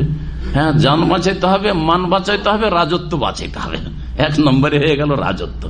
তখন আল্লাহ রাব্বুল এই রাজত্ব কয়েক বছর তো রাখলেন, উমর রাদিয়াল্লাহু তাআলা জামানায় তাদের কাছ থেকে ছিনিয়ে নিয়ে মুসলিমদেরকে দিয়ে দিলেন। বলছিলাম আল্লাহর চুক্তির কথা, যে আল্লাহর চুক্তিটা কি। কেউ কেউ বলেছে আল্লাহর চুক্তি মানে আদম আলাইহিস সালামকে সৃষ্টি করার পরে আদমের পিঠ থেকে সমস্ত আওলাদের আত্মাকে আল্লাহ গ্রহণ করলেন তার হাতে, সহিহ বুখারীতে হাদিস রয়েছে। ওয়া আশহাদাহুম আলা আনফুসিহিম, কোরআনে কারিমে রয়েছে, তাদের কাছ থেকে সাক্ষী নিলেন, আলাস্তু বিরাব্বিকুম, আমি কি তোমাদের রব না। এই একে আহাদ বলা হয়েছে। এই চুক্তি যারা ভঙ্গ করবে, অর্থাৎ রবকে যারা রব মানল না, রবের যারা আদেশ নিষেধ পালন করলো না, অথচ আল্লাহকে বলেছে বালা হ্যাঁ আল্লাহ তুমি আমাদের রব। ফাসেকদের একটি দোষ পেলেন যে তারা চুক্তি ভঙ্গকারী। দ্বিতীয় হচ্ছে ওয়ায়াক্তাউনা মা আমার আল্লাহ বিহি আন ইউসালা, আর যা আল্লাহ মিলাতে বলেছেন, যেই সম্পর্ক আল্লাহ মিলাতে বলেছেন, স্থাপন করতে বলে, সেই সম্পর্ককে তারা ছিন্ন করে। আল্লাহ কোন সম্পর্ককে স্থাপন করতে বলেছেন সেটা হচ্ছে 1 নম্বর হচ্ছে আত্মীয়তার সম্পর্ক, সিলাতুল আরহাম, বাপ মায়ের সাথে ছেলে মেয়ের সম্পর্ক যেন ছিন্ন না হয়। যতই কিছু হয়ে যাক না কেন, বাপ মায়ের আপনার সাথে অবিচার হইতে পারে, কিন্তু তাদের সাথে সম্পর্ক ছিন্ন না, চলবে না। ছেলে মেয়েদের সাথে সম্পর্ক ছিন্ন, একেবারে কুফরি যদি না হয় সম্পর্ক ছিন্ন না। আর কুফরি যদি বাপ মায়ের পক্ষ থেকে, তারপরও তাদের সাথে সদ্ব্যবহার করতে হবে এই নির্দেশ, যেহেতু তারা আপনার অস্তিত্বে আসার মাধ্যম। আল্লাহ সৃষ্টিকর্তা এবং আপনার অস্তিত্বে আসার মাধ্যম হচ্ছে মাতা পিতা। সুতরাং বাপ মা যদি কাফের হয়, মুশরিকও হয়, যদি কবর মাজারপন্থী হয়, আর গোমরা পথভ্রষ্ট হয়, বেনামাজি হয়, তবুও তাদের সাথে কি করতে হবে, দুনিয়ার ক্ষেত্রে পার্থিব জগতে সদ্ব্যবহার করতে হবে। ওয়াসাহেব হুমা ফিদ দুনিয়া মারুফা, সূরা লোকমান আল্লাহ বলেছেন। এইরকম আত্মীয় স্বজন, ভাই বোন, তারপরে ভাই বোনদের সাথে দুনিয়ার কোন স্বার্থে আঘাত লাগার কারণে সম্পর্ক ছিন্ন না, আল্লাহ মিলাতে বলেছেন, স্থাপন করতে বলেছে, তুমি স্থাপন রাখবে, স্থাপিত রাখবে। আর না হলেই লা ইয়াদখুলুল জান্নাতা কাতিউন, সহিহ বুখারীর হাদিস রয়েছে, যারা আত্মীয়তার সম্পর্ক ছিন্নকারী তারা জান্নাতে যাবে না। তবে আল্লাহর সন্তুষ্টির জন্য কারোর সাথে সম্পর্ক ছিন্ন করে সেটা আলাদা কথা। এই জন্য বলছি যে দুনিয়ার কোন গরজে আঘাত লেগেছে সেই জন্য আত্মীয়তার সম্পর্ক ছিন্ন, এটা যেন না হয়। এটা হচ্ছে ফাসেকদের চরিত্র। দিনের সম্পর্ক সবচেয়ে বড় সম্পর্ক। সুতরাং দিনী ভাইদের সাথে সম্পর্ক ছিন্ন করা, ওর সাথে আমার মতের মিল হয় না, সেই জন্য আমি ওর সাথে কথা বলি না, চলবে? ওকে দেখতেই ভালো লাগে না, সেই জন্য ওর সাথে আমি কথা বলি না। চলবে? হ্যাঁ, ও কথা বললে আমার গায়ের জ্বালা হয়। কেন জ্বালা হয়? সেও মুসলিম, আপনিও মুসলিম। হ্যাঁ, কেন? ওর কথা আমার বরদাস্তই হয় না। এগুলো চলবে? আয়াত বিরোধী কথা। আল্লাহ ইমানি ওখুওয়াত, ব্রাদারহুড, যেটা ভাতৃত্বকে অটুট রাখতে বলেছেন। হ্যাঁ, ইন্নামাল মুমিনুনা ইখওয়া, ইমানের ভিত্তিতে আপনার ভাতৃত্ব রয়েছে। আর আপনি সামান্য মতের পার্থক্যের জন্য বা দৃষ্টিভঙ্গির পার্থক্যের জন্য না, ওর সাথে আমি কথা বলি না, ওর কাছেও আমি যাই না।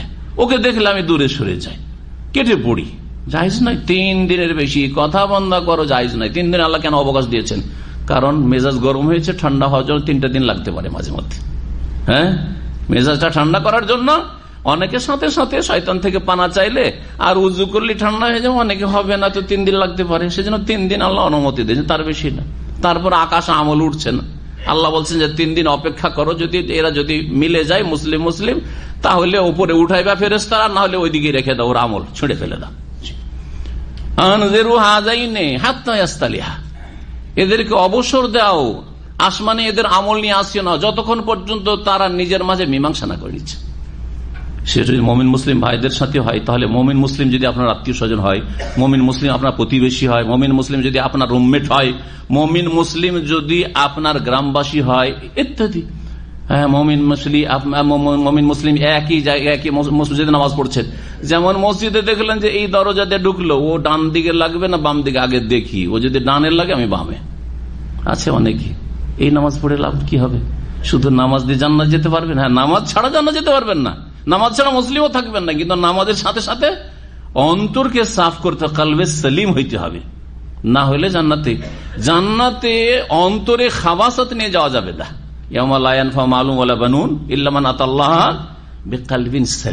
যতক্ষণ পর্যন্ত অন্তর সহি সালামত না হবে, হিংসা, বিদ্বেষ, শত্রুতা, হ্যাঁ, দুশ্মনী, আর তার ক্ষতি হোক, মন্দ আকাঙ্ক্ষা করা, এসব থেকে যতক্ষণ পর্যন্ত মুক্ত না হবে, তার আগে কুফরি শিরক মুক্ত না হবে, ততক্ষণ পর্যন্ত অসুস্থ হৃদয়, এই রোগাক্রান্ত হৃদয়ওয়ালা মানুষ কখনো জান্নাতে যাবে না। আর কিয়ামতের দিনে তাদের প্রভাব এবং ধন জন কোনো কাজে আসবে না, আল্লাহ বলছেন। তাহলে আমাদের সম্পর্ক যাদের সাথে আল্লাহ স্থাপন করতে বলেছেন তা বিচ্ছিন্ন করা হচ্ছে কাবিরা গুনাহ, জান্নাতে যেতে বাধা সৃষ্টি হবে, এবং এই সম্পর্ক মজবুত করা হচ্ছে মুমিনদের কাজ। ফাসিকদের চরিত্র হচ্ছে সম্পর্ক ছিন্ন করা দুনিয়ার গরজে। ওয়ায়ুফসিদুনা ফিল আরদি, আর ফাসিক সত্যত্যাগী ওরা যারা পৃথিবীতে বিশৃঙ্খলা সৃষ্টি করে, অশান্তি সৃষ্টি করে, পৃথিবীতে ফাসাদ সৃষ্টি করে। উলাইকা হুমুল খাসিরুন, আর ওরাই হচ্ছে ক্ষতিগ্রস্ত এরা যারা কি করে। 1 নম্বর কথা ফাসিক। ফাসিক কারা? ফাসিকদের 3টি দোষ এখানে তুলে ধরেছেন। এছাড়াও ফাসিকদের যেসব যত খারাপ মন্দ দোষ হতে পারে, গুণ হতে পারে, সেগুলি তাদের মধ্যে থাকবে। আর যত বেশি যার মধ্যে মন্দগুলি রয়েছে, তত বড় সে ফাসিক। আল্লাহ রাব্বুল আলামিন তারপরে তার অস্তিত্ব সম্পর্কে মানুষকে সচেতন করছেন। কাইফা তাকফুরুনা বিল্লাহ, হে মানুষ, আশ্চর্য লাগে কেমন ভাবে তোমরা আল্লাহর সাথে কুফরি করছো, আল্লাহর অস্তিত্বকে অস্বীকার করছো, অথবা আল্লাহর একত্ব তৌহিদকে অস্বীকার করছো, তোমরা শিরকি জীবনযাপন করছো। ওয়াকুনতুম আমওয়াতান, তোমরা মৃত ছিলে, প্রাণহীন ছিলে। আমওয়াতান, হ্যাঁ, মাইয়েতের বহু বচন হচ্ছে, জমা হচ্ছে আমওয়াত। মাইয়েত একজন মৃত, আর আমওয়াত মানে মৃত লোকেরা। তোমরা কি ছিলে? প্রাণহীন ছিলে। তোমরা প্রাণহীন ছিলে মানে অস্তিত্বহীন ছিলে। এই প্রথম আমওয়াত মানে হচ্ছে অস্তিত্বহীন ছিলে। কোন স্তরটাকে বোঝানো হয়েছে? মায়ের পেট থেকে পৃথিবীতে আসার আগের যুগটাকে বোঝানো হয়েছে। আপনার জন্ম হয়েছে ধরেন 1980 সালে। 1980 সালের আগে যখন আপনার জন্ম হয়নি, অথবা পৃথিবীতে ভূমিষ্ঠ হননি, তার আগে আপনার অস্তিত্ব ছিল? আমার ছিল না? কারো ছিল না। জন্মের আগে আপনার আমার কারো অস্তিত্ব ছিল না। হাল আতা আলাল ইনসান হিনুম মিনাদ দাহর লাম ইয়াকুন শাইআম মাযকুরা, সূরা দাহরের প্রথম আয়াত। এমন একটা যুগ কি প্রতিটি মানুষের উপর আসেনি যে লাম ইয়াকুন শাইআম মাযকুরা, সেখানে তার কোন উল্লেখযোগ্য নাম পর্যন্ত, গন্ধ পর্যন্ত পৃথিবীতে ছিল না। এই নামে কোন লোক ছিল? তার অস্তিত্ব ছিল না। তোমরা ছিলে প্রাণহীন, অস্তিত্বহীন। আমওয়াতান, ফাহিয়াকুম, তোমাদেরকে আল্লাহ প্রাণ দান করলেন, জীবিত করলেন, তার মানে মায়ের পেট থেকে পৃথিবীতে হায়াত দিয়ে পাঠালেন। এটা হচ্ছে পার্থিব হায়াত, দুনিয়ার জগৎকে বোঝানো হয়েছে। সুম্মা ইউমীতুকুম, অতঃপর তোমাদেরকে মৃত্যু দান করবেন, অর্থাৎ তোমাদের মৃত্যু ঘটাবেন, তোমাদের মৃত্যু ঘটাবেন। সুম্মা ইউমীতুকুম, এটা মত হচ্ছে দুনিয়ার হায়াত থেকে মত। সুম্মা ইউহয়িকুম, এই মত হয়ে গেল মানে এক্সপায়ার, শেষ। এক্সপায়ার মানে শেষ। আজকাল বলা হচ্ছে অমুক এক্সপায়ার করেছে, আজকাল ভদ্রলোকেরা ইংলিশ বলতে শিখেছে। এটা যদি এই ধারণা নিয়ে বলে, প্রথম কথা শব্দটি হচ্ছে কুফরিয়া কথা। হ্যাঁ, এক্সপায়ার নয়, মানুষ এই এক জগৎ থেকে আর এক জগতে কি করেছে, স্থানান্তরিত হয়েছে, যেটাকে ইন্তেকাল বলা যেত। ইন্তেকাল মানে জায়গা চেঞ্জ করা, ইন্তেকাল মানে জায়গা চেঞ্জ করা। আপনি এই মহল্লায় বাস করতেন, এই বাসায় থাকে আর বাসায় গেছেন, এটাকে আরবিতে যখন বলবেন হাজার রাজুল ইন্তাকালা মিন মাকান হাজা এলা মাকান কিজা, ইন্তাকালা মিনা দাম্মাম এলা মক্কা। হ্যাঁ, দাম্মাম থেকে মক্কায় ইন্তেকাল করেছে। আজকাল যদি বাংলায় বলা হয় অমুক ইন্তেকাল করেছে, ভাই দাম্মাম থেকে মক্কা গেছে, একটা লোক বলছে অমুক ইন্তেকাল করেছে, ইন্না লিল্লাহি ওয়া ইন্না ইলাইহি রাজিউন। ঠিক না? তো ইন্তেকাল মানে জায়গা পরিবর্তন করা, জায়গা পরিবর্তন করা। মানুষের মতকে ইন্তেকাল বলা হয় এই জন্য যে দুনিয়া জায়গা থেকে আখিরাতের জায়গায় চলে গেছে, আর দুনিয়ার জায়গাতে নেই কোথাও। জি, জমিনের উপরে জমিনের নিচে চলে গেছে, ওখান থেকে তার রুহ যেখানে যাওয়ার চলে গেছে, মতের সাথে সাথে রুহ চলে গেছে। এই লিনে অথবা সিজ এক্সপায়ার শব্দটি আপত্তিকর, কিন্তু যদি এই ধারণা নিয়ে বলে যে এক্সপায়ার মানে মতের পরে আর কিছু নেই, দুনিয়াটাই সবকিছু, আর মতের পরে আর কিছু না, ভালো লোকের জন্য নিয়ামত, না মন্দ মানুষের জন্য, খারাপ মানুষের জন্য হ্যাঁ আযাব শাস্তি, কোনো কিছু নেই, হিসাব নেই, যাজা নেই, সাজা নেই, জান্নাত নেই, জাহান্নাম নেই, পরকাল নেই, পুনরুত্থান নেই, এইরকম যদি ধারণা নিয়ে বলে অমুক এক্সপায়ার করেছে, তাহলে সে মুসলিম নয়, সে কাফের। ঠিক কিনা? এটা কাফেরদের কথা, মুসলিম এই কথা কখনো বিশ্বাস করতে। আল্লাহ বলছেন যে সুম্মা ইউহয়িকুম, অতঃপর এই কি করবেন, মতের পরে থাকলে তোমরা বারজাখী জীবনে যতদিন আল্লাহ চাইলেন থাকলে, তারপরে কিয়ামত হইল, হ্যাঁ হাসর মাঠ বিচার দিবস বসলো, তোমাদেরকে আল্লাহ কবর থেকে জীবিত করে উঠাবেন। সোম্মায়, তারপরে এই প্রাণের পরে সোম্মা ইলাইহি তুরজাউন, তারপরে পালাতে পারবে না, ওই আল্লাহর কাছে ফিরে যেতে হবে, অতঃপর আল্লাহর কাছে প্রত্যাবর্তিত হবে, তুরজাউন। সুতরাং সেখানে ফিরে গিয়ে যে অবস্থাটা হবে সেটা কোরআন সুন্নাহর আলোকে, ওহীর আলোকে জানুন এবং তার জন্য প্রস্তুতি নেন। এটা হচ্ছে জ্ঞানী মুসলিমের পরিচয়। তারপরে মহান আল্লাহ বলছেন হুয়াল্লাযী খালাকা লাকুম মা ফিল আরদি জামিআ, আল্লাহ সেই সত্তা যিনি হে মানুষ তোমাদের জন্য পৃথিবীতে যা কিছু রয়েছে সবকিছু তোমাদের জন্যই সৃষ্টি করেছেন। হুয়াল্লাযী খালাকা লাকুম, আল্লাহ সেই সত্তা যিনি সৃষ্টি করেছেন পৃথিবীতে যা কিছু রয়েছে তোমাদের সকলের জন্য। খালাকা লাকুম জামিআন, লাকুমের তাকিদ হচ্ছে জামিআ, তোমাদের সকল মানুষের জন্য পৃথিবীতে যা কিছু সৃষ্টি হয়েছে তোমাদের স্বার্থে আল্লাহ সৃষ্টি করেছে। আমরা বাদ দিয়ে আল্লাহর জমিনে যত কিছু রয়েছে, হ্যাঁ তা কোনো প্রাণী হোক, হ্যাঁ পশু পাখি হোক, কীট পতঙ্গ হোক, অথবা উদ্ভিদ গাছপালাই হোক, অথবা কি হোক কোনো পদার্থই হোক, সমস্ত কিছু আল্লাহ কার জন্য সৃষ্টি করেছেন? লাকুম, হে মানব জাতি তোমাদের জন্য সৃষ্টি করেছেন। এগুলিতে আমাদের জন্য উপকারিতা রয়েছে। এই আয়াত থেকে ফুকাহায়ে কেরামরা ইস্তেমবাত করেছেন যে খাদ্যর ক্ষেত্রে আর পানীয়র ক্ষেত্রে কি খাওয়া জায়েজ আর কি খাওয়া জায়েজ নয়, কি পান করা জায়েজ, কি পান করা জায়েজ নয়। এই ক্ষেত্রে আসল হচ্ছে নিষেধ না আসল হচ্ছে জায়েজ? আসল হচ্ছে জায়েজ। কারণ আল্লাহ বলছেন যে পৃথিবীতে যা কিছু আছে কার জন্য সৃষ্টি করা হয়েছে? আমাদের জন্য, আমাদের ভোগের জন্য, আমাদের ব্যবহারের জন্য। সুতরাং আসল হচ্ছে যে পৃথিবীতে ভূপৃষ্ঠে যা কিছু আছে তা জায়েজ, যা হচ্ছে জায়েজ। কোনটা জায়েজ নাই? যেখানে আল্লাহ বলছেন এটা তোমাদের জন্য জায়েজ নাই, হে পুরুষরা তোমাদের জন্য স্বর্ণ অলংকার জায়েজ নয়, হে পুরুষ মহিলা তোমাদের স্বর্ণের পাত্র জায়েজ নয়, বুঝা গেছে না? চাঁদি জায়েজ নয়, হে মানুষ পুরুষরা তোমাদের জন্য রেশমের কাপড় জায়েজ নয়। ঠিক আছে না? পৃথিবীতে রেশমের কাপড় মহিলার জন্য জায়েজ, পুরুষের রেশম জায়েজ না, ঠিক না? স্বর্ণ মহিলাদের জন্য অলংকার হিসাবে জায়েজ, কিন্তু পুরুষের জন্য জায়েজ নাই। জি, পুরুষের জন্য শুধু একটা আংটি, তাও চাঁদির স্বর্ণের নয়, আমাদের একটা বেদাতি কথা আছে, ছোটকালে ফতোয়া শুনেছিলাম মূর্খদের কাছ থেকে। রাহু মুসলিম, কোন একজন মুসলিম বর্ণনা করেছে, বুঝছেন না। আমাদের বহু মুসলিম বেদাতি আকীদা রাখে যে পুরুষদের জন্য একটা স্বর্ণের আংটি চলবে। ফতোয়া শুনেছেন না শোনেননি? কেন চলবে? বলছে আমার এক মামা ওই রকম বিয়ে পাস, বিয়ে করেছে, দেখি স্বর্ণের আংটি। তখন আমি মাত্র দুসরি তিসরি জামাতে মিশকাত পড়ি না, বলগোল মারা বা মিশকাত এরকম এতে আছি। বলছে মামা, ছোট মামা, আমি খুব ছোট, 13-14 বছর বয়স। বলছে মামা এই তো স্বর্ণের আংটি, স্বর্ণ তো জায়েজ না পুরুষদের জন্য। বলছে মামা তুমি জানো না, আমি যদি বাইরে গিয়ে মরে যাই তো আমার কাফন টাফন কি দিয়ে হবে?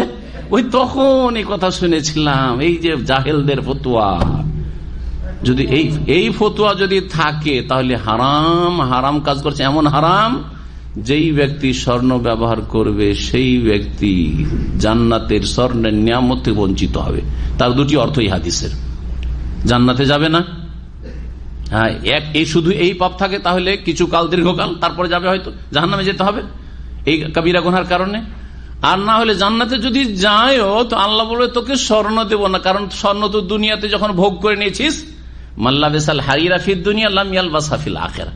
নবী সাল্লাল্লাহু আলাইহি ওয়াসাল্লাম বলছেন কেউ যদি রেশম, পুরুষ হয়ে রেশম, দুনিয়াতে রেশমের কাপড় পরে, তাহলে আখিরাতে জান্নাত গেলেও রেশমের কাপড় থেকে আল্লাহ বঞ্চিত রাখবেন। সবাই রেশম পরে আছে আর আপনি সুতি, জান্নাত কেন? আল্লাহ বলছে তুই যে দুনিয়াতে ভোগ করে নিয়েছিস। হ্যাঁ, অথবা জান্নাতে যেতেই পারবেন না, রেশম আখিরাতে পাবেন না, মানে জান্নাতে যেতে পারবেন না, জাহান্নামে যেতে হবে। আসল হচ্ছে পৃথিবীতে যা কিছু আছে আমাদের জন্য আল ইবাহা, আল আসলু ফিল আশিয়া আল ইবাহা। ফিকহের কায়দাটা বলি, সমস্ত কিছুর ক্ষেত্রে, মুআমালাতের ক্ষেত্রে আসল হচ্ছে ব্যবসা বাণিজ্য জায়েজ না না জায়েজ? মোবাইল ব্যবসা আজকে থেকে 100 বছর আগে নয়, 50 বছর আগে যদি পোকাকে জিজ্ঞাসা তার মোবাইল আবার কি জিনিস রে ভাই, আপনি জিজ্ঞাসাই বা কি করে জানেন না তো মোবাইল, তাই না? তো কথা হচ্ছে যে আসল হচ্ছে পৃথিবীতে যা কিছু আছে ভোগের সামগ্রী তা হচ্ছে জায়েজ। তবে যদি নাজায়েজের কোন দলিল কোরআন সুন্নাহয় পাওয়া যায় তখন নাজায়েজ। আসল হচ্ছে সামুদ্রিক প্রাণী, জীবিত পান আর মৃত জায়েজ, ঠিক না? যদি আল্লাহ বা তার রাসূল সাল্লাল্লাহু আলাইহি ওয়াসাল্লাম কোনো কিছুকে হারাম না করে থাকেন। তাই হাদিস আছে এই জন্য সাগরে যা কিছু পান হুয়া তুহুর মা ওয়াল হিল্লু মাইতাতুহু, পানির যে কোনো মৃত মরা পেলেও খাওয়া জায়েজ। জি, ঠিক না? পশু পাখির ক্ষেত্রে কায়দা বেঁধে দিয়েছেন, এইরকম পশু হলে খাওয়া জায়েজ নয়, এইরকম পাখি হলে জায়েজ নয়, বাকিগুলো জায়েজ। জি হ্যাঁ, যদি এই কায়দা না বাঁধা থাকতো তাহলে আসল হচ্ছে যে সবকিছু জায়েজ হয়ে যেত, কিন্তু সবকিছু জায়েজ নয়। নতুন নতুন এমন খনিজ সম্পদ আসলো, আজকাল না পেট্রোল আছে জানছেন, ডিজেল জানছেন, এমন কিছু আসলো নতুন নাম, কোন হাদিসেও নাই, আয়াতও নেই, আর ফিকহের কিতাবও নেই। জায়েজ না জায়েজ নয়? আসল হচ্ছে জায়েজ। কিন্তু যদি কোনো দলিল পাওয়া যায় স্পষ্ট অথবা অস্পষ্ট ইস্তেমবাদ করে যে না এটাতে অমুক আপত্তিটা রয়েছে শরীয়তে, সুতরাং জায়েজ হবে না। ইবাদতের ক্ষেত্রে বিপরীত। আসল হচ্ছে যে যেহেতু দ্বীনকে কমপ্লিট করা হয়েছে, সুতরাং ইবাদতের ক্ষেত্রে নবী সাল্লাল্লাহু আলাইহি ওয়াসাল্লাম থেকে প্রমাণ দিতে হবে আপনাকে। যদি প্রমাণ না দিতে পারেন আসল হচ্ছে নাজায়েজ। আল আসলু ফিল ইবাদাতে আত-তাওকিফ, আপনাকে থামতে হবে যেখানে রাসূলুল্লাহ সাল্লাল্লাহু আলাইহি ওয়াসাল্লাম থেমে গেছেন। দিনে ফরজ নামাজের জন্য 5টা আজান, ঠিক কিনা? নবী সাল্লাল্লাহু আলাইহি ওয়াসাল্লাম সাহাবীরা এখানে থেমেছেন না থামেননি? আপনি যদি বলেন আজান দেওয়া ভালো কাজ না মন্দ কাজ, ভালো কাজ না মন্দ কাজ? ভালো কাজ, এই কথাটা ঠিক।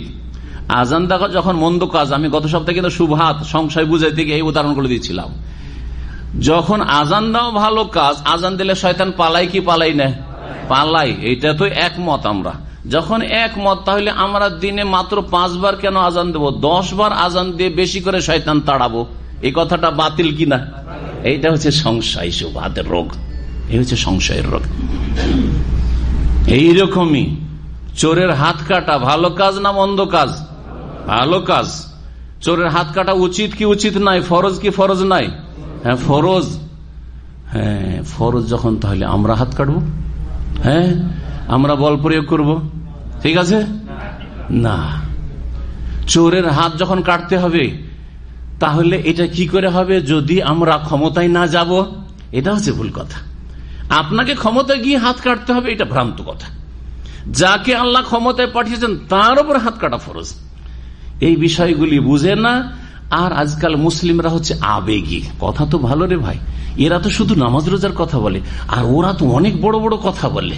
বড় কথা বলতে হবে না, ছোট কথাও বলতে হবে। একটু আগে শেখা আল্লাহ কোরআনে কারিমে ছোট ছোট কথাও বয়ান করেছে, যেটা আপনার ছোট আয়ত্তে সেই কাজটা আপনার কাছে বেশি গুরুত্বপূর্ণ। বোঝা গেছে? যার উপরে যেটা ফরজ সেটা তার জন্য গুরুত্বপূর্ণ, যার উপরে যেটা ফরজই নয়। একজন লোক তার পারিবারিক জীবনে পূর্ণ ইসলাম পালন করছে, সে দিন কায়েম করলো না? দিন কায়েমই না। দিন কায়েমের এত অর্থের বিকৃতি ঘটানো হয়েছে, এত তাহরিফ করা হয়েছে, এত অপব্যাখ্যা করা হয়েছে যে মগজে এমন হয়ে ঢুকেছে, আরে ভাই সমস্ত মাথা থেকে পা পর্যন্ত তার ইসলাম আছে, তাহাজ্জুদ পর্যন্ত আছে, সালাতুদ দুহাও আছে, বোঝা গেছে, দান খায়রাতও আছে, মসজিদ মাদ্রাসাও আছে, দ্বীনের শিক্ষা নেওয়া দেওয়াও আছে। পারিবারিক ক্ষেত্রে তার বিবির একটা হাতের আঙ্গুলও দেখা যায় না, সব ঠিক আছে। রুজি একটা পয়সা কোনোদিন হারাম ঢোকে না, সব ঠিক আছে। না, দিন কায়েম হইল না, কারণ হুখেরে যে যাওয়া গেল না। এই যে ভুল ব্যাখ্যা করা হয়েছে, তাও এর বয়স, এই ভুল ব্যাখ্যার বয়স হচ্ছে মাত্র 60 বছর। মাত্র 60 বছর, তার আগে জানতো না কেউ এই ভুল ব্যাখ্যা। আল্লাহ হেফাজত করে এই রকমের অপব্যাখ্যা থেকে এবং ভ্রান্ত ধর্ম থেকে, ভ্রান্ত মতবাদ থেকে। ফাত্তাকুল্লাহ মাস্তাতাতুম, যথাসাধ্য আল্লাহকে ভয় করো। আপনার সাধ্যে আছে যেটা, সেটা আপনার ফরজ। আমার সাধ্যে যেটা আছে সেটা আমার ফরজ, তার বেশি ফরজ নয়। আমি যদি রাস্তায় একটা লোক বেনামাজি বসে আছে, তাকে ধরে যদি দুটা চড় লাগাই, তো এটা আমার জন্য নেকির কাজ হবে না গুনহার কাজ হবে? আমার জন্য গুনহার কাজ। হ্যাঁ, কিন্তু সরকারের পুলিশ এসে যদি তাকে উঠিয়ে নিয়ে যায় আর দুটো জুতাও লাগায়, ঠিক না বে ঠিক? তার জন্য ঠিক সেটা, কারণ তাকে ক্ষমতা দেওয়া হয়েছে সরকারের প্রতিনিধি। আল্লাহ রাব্বুল আলামিন তারপরে বলছেন যে আল্লাহ রাব্বুল আলামিন তোমাদের জন্য পৃথিবীতে যা কিছু আছে তোমাদের জন্য সৃষ্টি করেছেন, এই কথা বললেন। এই বিষয়ে আলোচনা বিস্তারিত হল। সুম্মাস্তাওয়া ইলাস সামাই, অতঃপর আকাশের দিকে মনোসংযোগ করলেন। আল্লাহ রাব্বুল আলামিন আকাশের দিকে কি করলেন? মনোসংযোগ করলেন। হ্যাঁ, মনোযোগ হইলেন আকাশ সৃষ্টি করবেন। ফাসাওয়াহুন্না সাবআ সামাওয়াত, অতঃপর আকাশগুলিকে 7 আকাশে সুবিন্যস্ত করলেন। ফাসাওয়াহুন্না সাবআ সামাওয়াত, 7 আকাশকে সুবিন্যস্ত করলেন, বা আকাশগুলিকে 7 আকাশে সুবিন্যস্ত করলেন। ওয়া হুয়া বিকুল্লি শাইইন আলিম, এবং তিনি সবকিছু সম্পর্কে সম্যক জ্ঞানী, সবকিছু সম্পর্কে সম্যক জ্ঞানী। এখানে একটি কথা হচ্ছে যে জমিন আর আসমানকে আল্লাহ সৃষ্টি করলেন, তাই না? আগে জমিন না আগে আসমান? আগে জমিন, ঠিক না? দেখেন, খালাকালাকুম মাহফিল আরদে জামিয়ান, জমিনে যা কিছু আছে তোমাদের জন্য সৃষ্টি করলেন, তাহলে জমিন আগে। সুম্মাস্তাওয়া, তারপরে উদ্দেশ্য করলেন আল্লাহ, মনোযোগ দিলেন কোন দিকে? আকাশ সৃষ্টির দিকে। তারপরে সে আকাশকে 7 আকাশে সুবিন্যস্ত করলেন, তার মানে আকাশ জমিনের পরে তৈরি হইল। বোঝা গেছে কিনা? এই আয়াত এটাই প্রমাণ করে। কিন্তু আর একটি আয়াত রয়েছে, ওয়াল আরদা বাদা যালিকা দাহাহা আখরাজা মিনহা মাআহা, আমার আম্মা পারার একটি সূরা রয়েছে, ওয়াল আরদা বাদা যালিকা দাহাহা, জমিন কি তারপরে মানে আকাশের পরে কি করলেন? বিছালেন। হ্যাঁ, সুবিন্যস্ত করলেন, বিছালেন জমিনকে আল্লাহ বলছেন। এই আয়াত দিয়ে যদি বুঝেন যে জমিনকে সৃষ্টি করলেন বাদা যালিকা, তারপরে মানে আকাশের পরে, তাহলে উল্টো হয়ে গেল না? উল্টো হলো না? হলো না? আগে কি বললাম যে আল্লাহ আগে জমিনকে সৃষ্টি করেছেন, আর এই আয়াতে বলছেন ওয়াল আরদা বাদা যালিকা, জমিনকে তারপরে মানে আকাশের পরে দাহা বিছালেন। আল্লাহ রাব্বুল আলামিন দাহা মানে ফারাশাহা, বিছালেন, বসবাসযোগ্য করলেন। এই দুই আয়াতে বাহ্যিক মনে হচ্ছে দ্বন্দ্ব আছে, না দ্বন্দ্ব নেই। ইমাম ইবনে কাসির রাহমাতুল্লাহ আলাইহি তার ভাষায় শোনাচ্ছি, এবং তিনি সহিহ বুখারী থেকে নকল করেছেন। আগে জমিন তৈরি হয়েছে, তারপরে আসমান। জমিন তৈরি হওয়ার পরে এইরকম বিছানো ছিল না, জমিন ভাঁজকৃত ছিল। তারপরে জমিনকে আল্লাহ কি করেছেন? বিছিয়েছেন, বসবাসযোগ্য করেছেন, বাড়িঘর তৈরি করার মতো, এখানে চাষাবাদ করার মতো, তার বসবাসযোগ্য স্থির, এগুলি করেছেন আসমান সৃষ্টির পরে। তাই সহিহ বুখারীতে আন্না ইবনে আব্বাস সুইলা আনহা, ইবনে আব্বাস রাদিয়াল্লাহু তাআলা আনহুমাকে এই বিষয়ে জিজ্ঞাসা করা হয়েছিল, বেআইনিহি, এই প্রশ্নটি ফাজ বেআন্নাল আরদা খুলিকাত ক্বাবলা সামায়ে, তখন আব্দুল্লাহ বিন আব্বাস রাদিয়াল্লাহু তাআলা প্রখ্যাত মুফাসসির সাহাবী, সাহাবায়ে কেরাম সবচেয়ে বড় মশহুর মুফাসসির, তিনি বলছেন যে জমিনকে আকাশের পূর্বে সৃষ্টি করা হয়েছে। আল আরদ বেআন্নাল আরদা খুলিকাত ক্বাবলা সামায়ে, জমিন সৃষ্টি করা হয়েছে আকাশের আগে। ওয়া আন্নাল আরদা ইন্নামা দুহিয়াত বাদা খালকিস সামায়ে, আর জমিনকে বিছানো হয়েছে কিসের পরে? বাদা খালকিস সামায়ে, আকাশ সৃষ্টি করার পরে।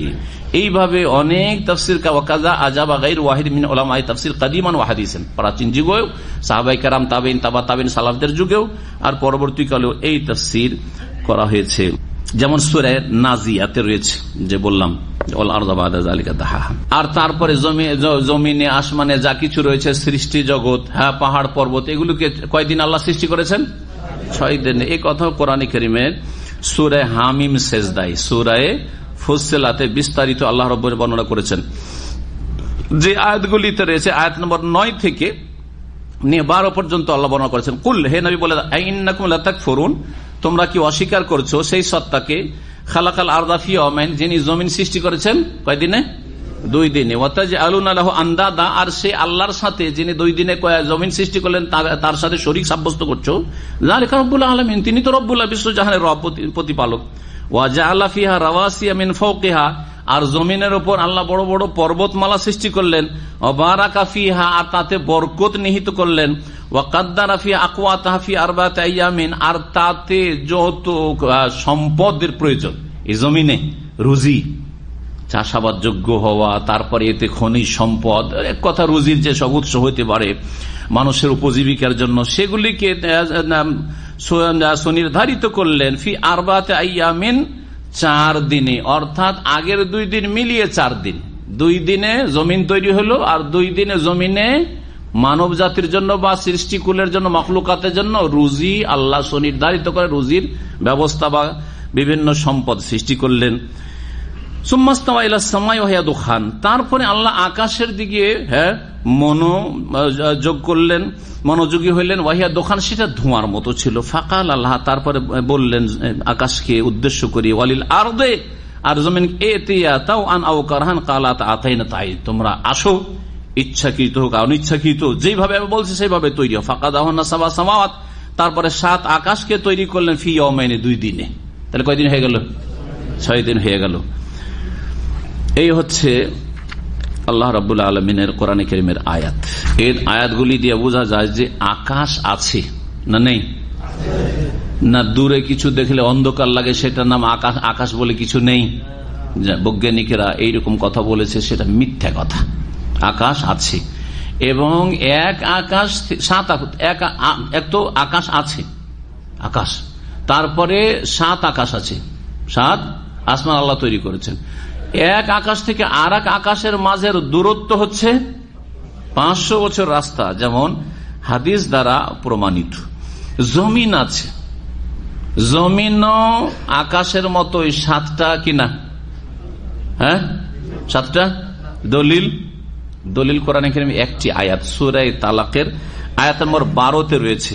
আল্লাহ আসমান সৃষ্টি করলেন, ওয়ামিনাল আরদে মিসলাহুন্না, আকাশ 7 আকাশ, সাবা সামাওয়াতের কথা রয়েছে, 7 আকাশ। ওয়ামিনাল আরদে মিসলাহুন্না, আর জমিনও সৃষ্টি করলেন আকাশের মতোই, মানে 7 জমিন তৈরি করলেন।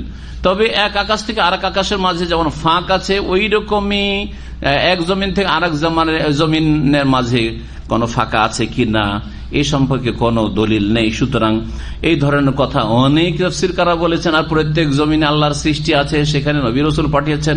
এক বক্তা এসে মদিনায়, মক্কা এসব কথা খুব প্রচার করেছে কয়েক বছর আগে। এসব কথা বিভিন্ন তাফসীরকারদের মতামত মাত্র, এই বিষয়ে দ্বিমত হয়েছে। সুতরাং এসব অনার্থক কথাই আর পিছনে পড়া আর এগুলোকে নিশ্চিত মনে করা ঠিক হবে না। এখন শুরু হতে যাচ্ছে আদম আলাইহিস সালামের সৃষ্টির ঘটনা। মহান আল্লাহ ইরশাদ করেছেন আয়াত নম্বর 30, ওয়াইজ ক্বালা রাব্বুকা লিল মালায়েকাতি, স্মরণ করো হে নবী মুহাম্মদ সাল্লাল্লাহু আলাইহি ওয়াসাল্লাম, তোমার প্রতিপালক যখন ফেরেশতাদেরকে উদ্দেশ্য করে বললেন, ইন্নী জাইলুন ফিল আরদে খলিফা, নিশ্চয়ই আমি পৃথিবীতে স্থলাভিষিক্ত সৃষ্টি করব, খলিফা সৃষ্টি করব। ইন্নী জাইলুন ফিল আরদে খালিফাতান আরবি বুঝেন না, কিন্তু কিছু তো বুঝবেন। খালিফাতুন আর খালিফাতি দুটোতে পার্থক্য কি? যে বলতে পারবেন হাত তুলবে। খালিফাতি মানে আমার খলিফা, আল্লাহর খলিফা। আর খালিফাতান মানে একজন খলিফা, একজন প্রতিনিধি। কার প্রতিনিধি বলা হয়নি। কোরআনে কারিমে খলিফা শব্দটি একাধিক জায়গায় এসছে। এক বচন দিয়ে এসছে, বহু বচন দিয়ে ওয়াজআলাকুম খোলাফা আল আরদে, তোমাদেরকে জমিনের খলিফা বানিয়েছেন। খোলাফা জমিনের খলিফা, কিন্তু আল্লাহর খলিফা বলে একটি আয়াতও নেই, একটি হাদিসও নেই। অথচ এটি হচ্ছে নতুন মতবাদ এই 60 বছর 70 বছর আগে থেকে। আর এই ভ্রান্ত মতবাদের উপর ভিত্তি করেই আমরা আল্লাহর খলিফা। সুতরাং আল্লাহর আইনের বাস্তবায়ন আমাদের করতে হবে, না হলে দিন কায়েম হইল না। বুঝতে পারছেন গুমরাহিটা কোথেকে এসছে? এইভাবে গুমরাহি ঢুকেছে আর ভুল ব্যাখ্যা ঢুকেছে। এটা কি কোরআনের তাহরিফ নয়, অপব্যাখ্যা নয়? আল্লাহ বলছেন খলিফাতান, আর তর্জমা করছে কি আমার খলিফা, আল্লাহর খলিফা। বান্দা হচ্ছে আল্লাহর খলিফা। দেখান দলিল থাকলে, একটি আয়াত বেশি নয়, একটি হাদিস সহিহ হাদিস বেশি নয়। আর যদি না থাকে তো এখনো সবাইকে, তাদের ওপর থেকে নিচের সকল স্তরের মানুষকে, আর তাদের যারা প্রবক্তা তাদেরকে, তাদের স্কলার তাদেরকে দাওয়াত দিচ্ছি, তওবা করে ফিরে আসেন কোরআন সুন্নাহর দিকে, সহিহ আকীদার দিকে, সালাফে সালেহিনের মানহাজের দিকে। নবী মুহাম্মদ রাসূলুল্লাহ সাল্লাল্লাহু আলাইহি ওয়াসাল্লাম যেই দিন ছেড়ে গেছেন সেই দিনের দিকে ফিরে আসেন। আল্লাহ যেন তওবা করার তৌফিক দান করেন। আর যদি তারা সংশোধন তওবা না করে, তাদের শার থেকে, অনিষ্ট থেকে মুসলিম উম্মাহকে যেন বেঁচে থাকার তৌফিক দান করেন। আর তাদের শার থেকে আল্লাহ যেন মুসলিমদেরকে বাঁচিয়ে রাখেন, এবং তাদের শারকে আল্লাহ, তাদের অনিষ্টকে যেন কখনো আল্লাহ বাড়তে না দেন, বরং ঠান্ডা করে দেন। ভালো করে শোনেন, এগুলি হচ্ছে কোরআনের অপব্যাখ্যা। আমি একটা আলোচনা ধারাবাহিক ইনশাআল্লাহ করব, তাহরিফাতুল কোরআনিল কারীম। মুসলিম জাতির বিভিন্ন বিদআতপন্থীরা, ভ্রান্ত মতবাদে বিশ্বাসীরা কোরআনের যে অর্থের অপব্যাখ্যা করেছে, তাহরিফ করেছে, এর নজিরগুলো মাঝে মধ্যে ছড়িয়েছে। এটা মাঝে মধ্যে আলোচনা করছি, ধারাবাহিক আলোচনা করব, যাতে করে বিদআতীদের মুখোশ খুলে, ভ্রান্ত মতবাদী বিশ্বাসের মুখোশ খুলে, এবং তারা কোনখানে গিয়ে কানাকে হাইকোর্ট দেখিয়ে দিচ্ছে, জনগণকে ধোঁকা দিচ্ছে, এগুলি যাতে করে বুঝতে পারে। আল্লাহ যদি তৌফিক দেন ইনশাআল্লাহ তাআলা করব। এই যে তার মধ্যে একটি জায়গা হচ্ছে এই খলিফা। আল্লাহ বলছেন আমি একজন খলিফা তৈরি করব। এখন আমি যদি বলি, তো বলুন আপনি আবার কোন মুফাসসির হলেন? আমি মুফাসসির না, আমি একজন তালেবে ইলম হাসিল করার চেষ্টা করি, এখনো পড়াশোনা করি।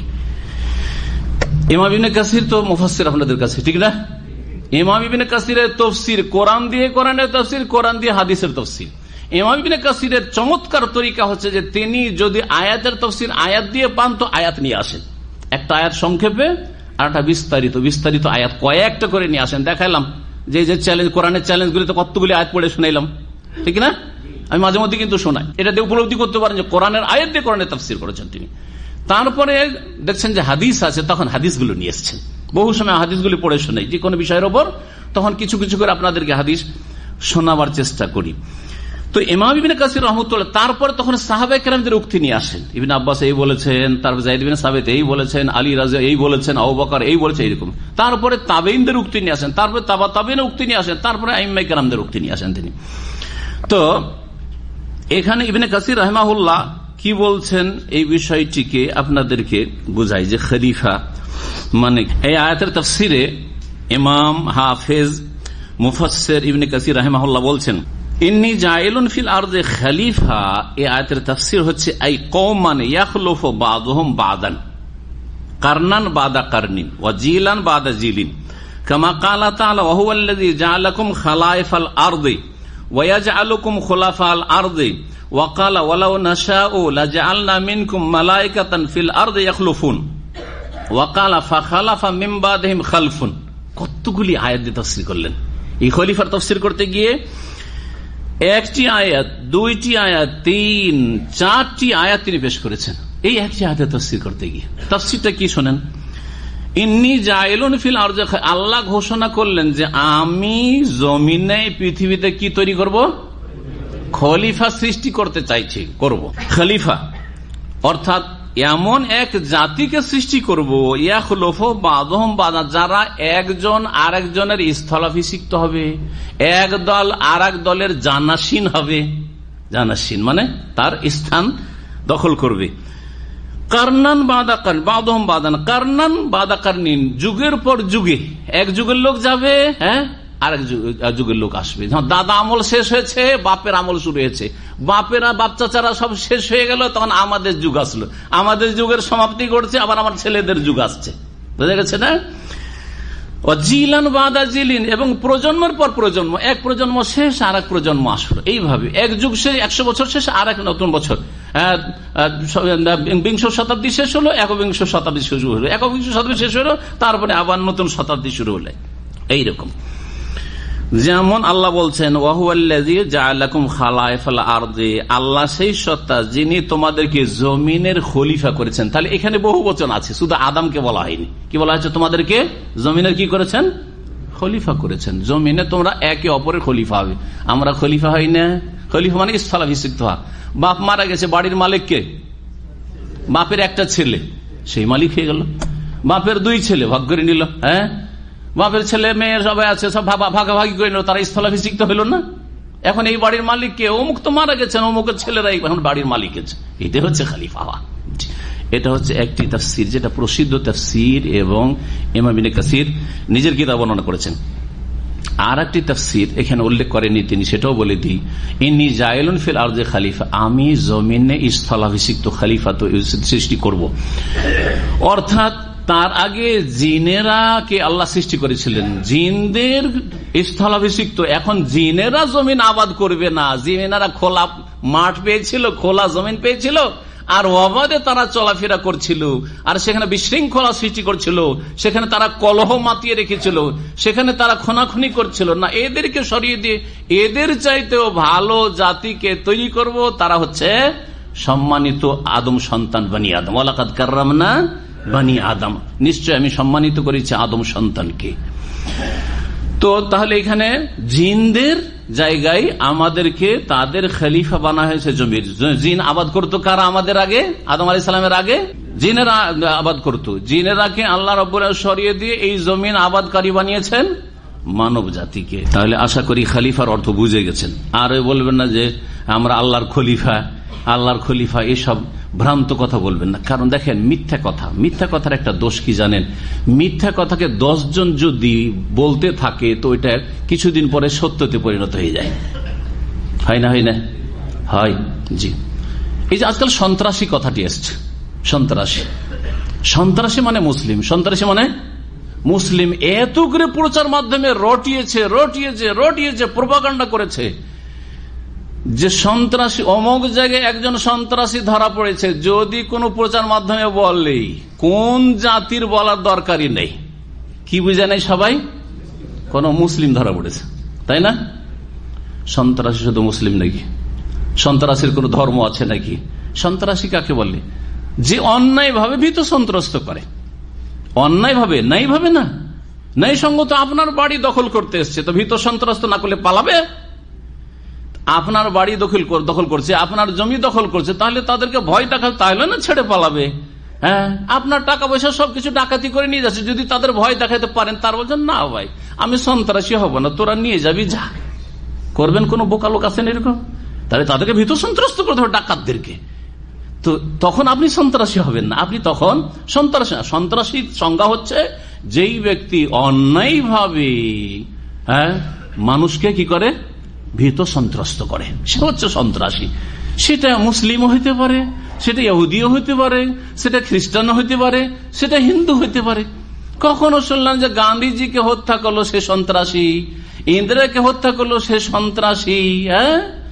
কখনো শুনবেন না যে সে হিটলার হচ্ছে সন্ত্রাসী, অথচ 60 লক্ষ ইহুদিকে খুন করলো।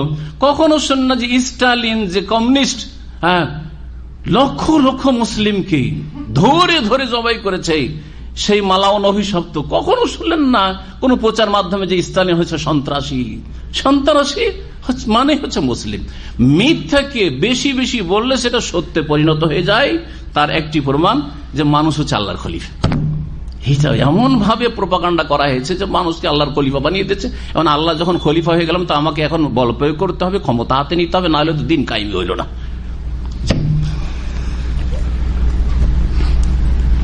যখন ফেরেশতাদের সামনে আল্লাহ এই কথা রাখলেন পরামর্শের জন্য না যেটা করতে চান সেটা জানিয়ে দেওয়ার জন্য? জানিয়ে দেওয়ার জন্য। আল্লাহ কারোর সাথে পরামর্শ করার প্রয়োজন মনে করেন না, তিনি সৃষ্টিকর্তা, ফাআলুল লিমা ইউরিদ, যা চাইবেন তিনি সৃষ্টি করবেন এবং তিনি জানেন যে কোন সৃষ্টিতে কল্যাণ রয়েছে। সুতরাং আমাদের দেশের বক্তারা অনেকে বলে যে আল্লাহ ফেরেশতাদের সাথে পরামর্শ করলেন, জাহিলদের কথা, এগুলো পরামর্শ না। তাদের সামনে এই কথাটি জানালেন যে আমি একজন খলিফা সৃষ্টি করব। কালু, ফেরেশতারা বললেন, আতাজালু ফিহা মান ইউফসিদু ফিহা, হে আল্লাহ তুমি এই পৃথিবীতে এমন ব্যক্তিকে সৃষ্টি করবে বা এমন লোকদেরকে সৃষ্টি করবে যারা পৃথিবীতে বিপর্যয় সৃষ্টি করবে, অশান্তি সৃষ্টি করবে, ওয়াসফুকু দিমা, এরা মানুষকে খুন করবে বা রক্ত প্রবাহিত করবে, ওয়া নাহনু নুসাব্বিহু বিহামদিক, আপনার কি লাগবে? আপনি কি ওদেরকে সৃষ্টি করেছেন আপনার ইবাদত বন্দেগী বেশি হোক এই জন্য? এটার জন্য তো আমরাই যথেষ্ট। আমরা আপনার প্রশংসা বিজড়িত তসবিহ করছি, পবিত্রতা ঘোষণা করছি, মহিমা করছি, ওয়ানুকাদ্দিসুল্লাহ, আর আপনার পবিত্রতা পেশ করছি, তসবিহ তাহলিল করছি। আল্লাহ বলছেন যে দেখো তোমরা সেই রহস্য জানো না যে উদ্দেশ্য আমার রয়েছে। ইন্নী আলাম আলা তালামুন, আমি এমন কিছু জানি যা তোমরা জানো না। এই ইন্নী আলাম আলা তালামুন, আমি যা জানি তা তোমরা জানো না, এটা কি ছিল? এই বিষয়ের তাফসীরকারদের বিভিন্ন মত থাকলেও সবচেয়ে যেটা বলিষ্ঠ মত সেটি ইমাম ইবনে কাসির রাহমাতুল্লাহর ভাষায় আপনাদেরকে শোনাই। বলছেন যে কাল আল্লাহ তাআলা মুজিবান লাহুম আন হাযা সওয়াল, এই ফেরেশতারা যে আপত্তি করলো যে আল্লাহ কি দরকার সৃষ্টি করার, এদের তো ক্ষতি বেশি করবে, এরা কি দরকার? ইন্নী আলাম আলা তালামুন, জবাবে আল্লাহ বলেন আমি যা জানি তোমরা জানো না। এই ইন্নী আলামু মিনাল মাসলিহাতি রাজিহাতি ফি খালকি হাযা সিনফি আলাল মাফাসিদি আল্লাতী যাকারতুমুহা মা লা তা'লামুনা আনতুম, অর্থাৎ আমি যে এই জাতির আদম সন্তানকে সৃষ্টি করার যে উপকারিতা জানি, অপকারিতার চাইতে উপকারিতা বেশি, সেটা তোমরা জানো না। তোমাদের নজরে শুধু অপকারিতাই আছে, ক্ষতির দিকটাই আছে, কিন্তু ভালোর দিকটা যে ক্ষতির চাইতে অনেক অনেক গুণে বেশি, এইটা জানো না তোমরা যে আগামীতে কি হবে আর কি ঘটবে মানব জাতির দ্বারা। যেমন তাই বলছেন ফাইন্নী জাইলুন ফিহিমুল আম্বিয়া, এই আদম না সৃষ্টি হলে কোন নবী রসুল হবে না, আদম সন্তান থেকে কি হবে? নবী হবেন, রসুল হবেন। ওয়া উরসিলু ফিহিমুর রাসূল, আর এদের মধ্যে থেকে রসুল বানাবো। ওয়া ইউজাদু মিনহুমুস সিদ্দিকুন, আর এদের মধ্যে সিদ্দিকিন মহাসত্যবাদীরা পয়দা হবে। ওয়া শুহাদা, আর শহীদরা হবে। ওয়াসসার ওলামা হবে, ওয়াসসার নেক লোকেরা হবে। ওয়াল উব্বাদ, আবেদরা হবে। ওয়াজ জুহাদ, জাহিদরা হবে। ওয়াল আউলিয়া, আল্লাহর বন্ধুরা হবে।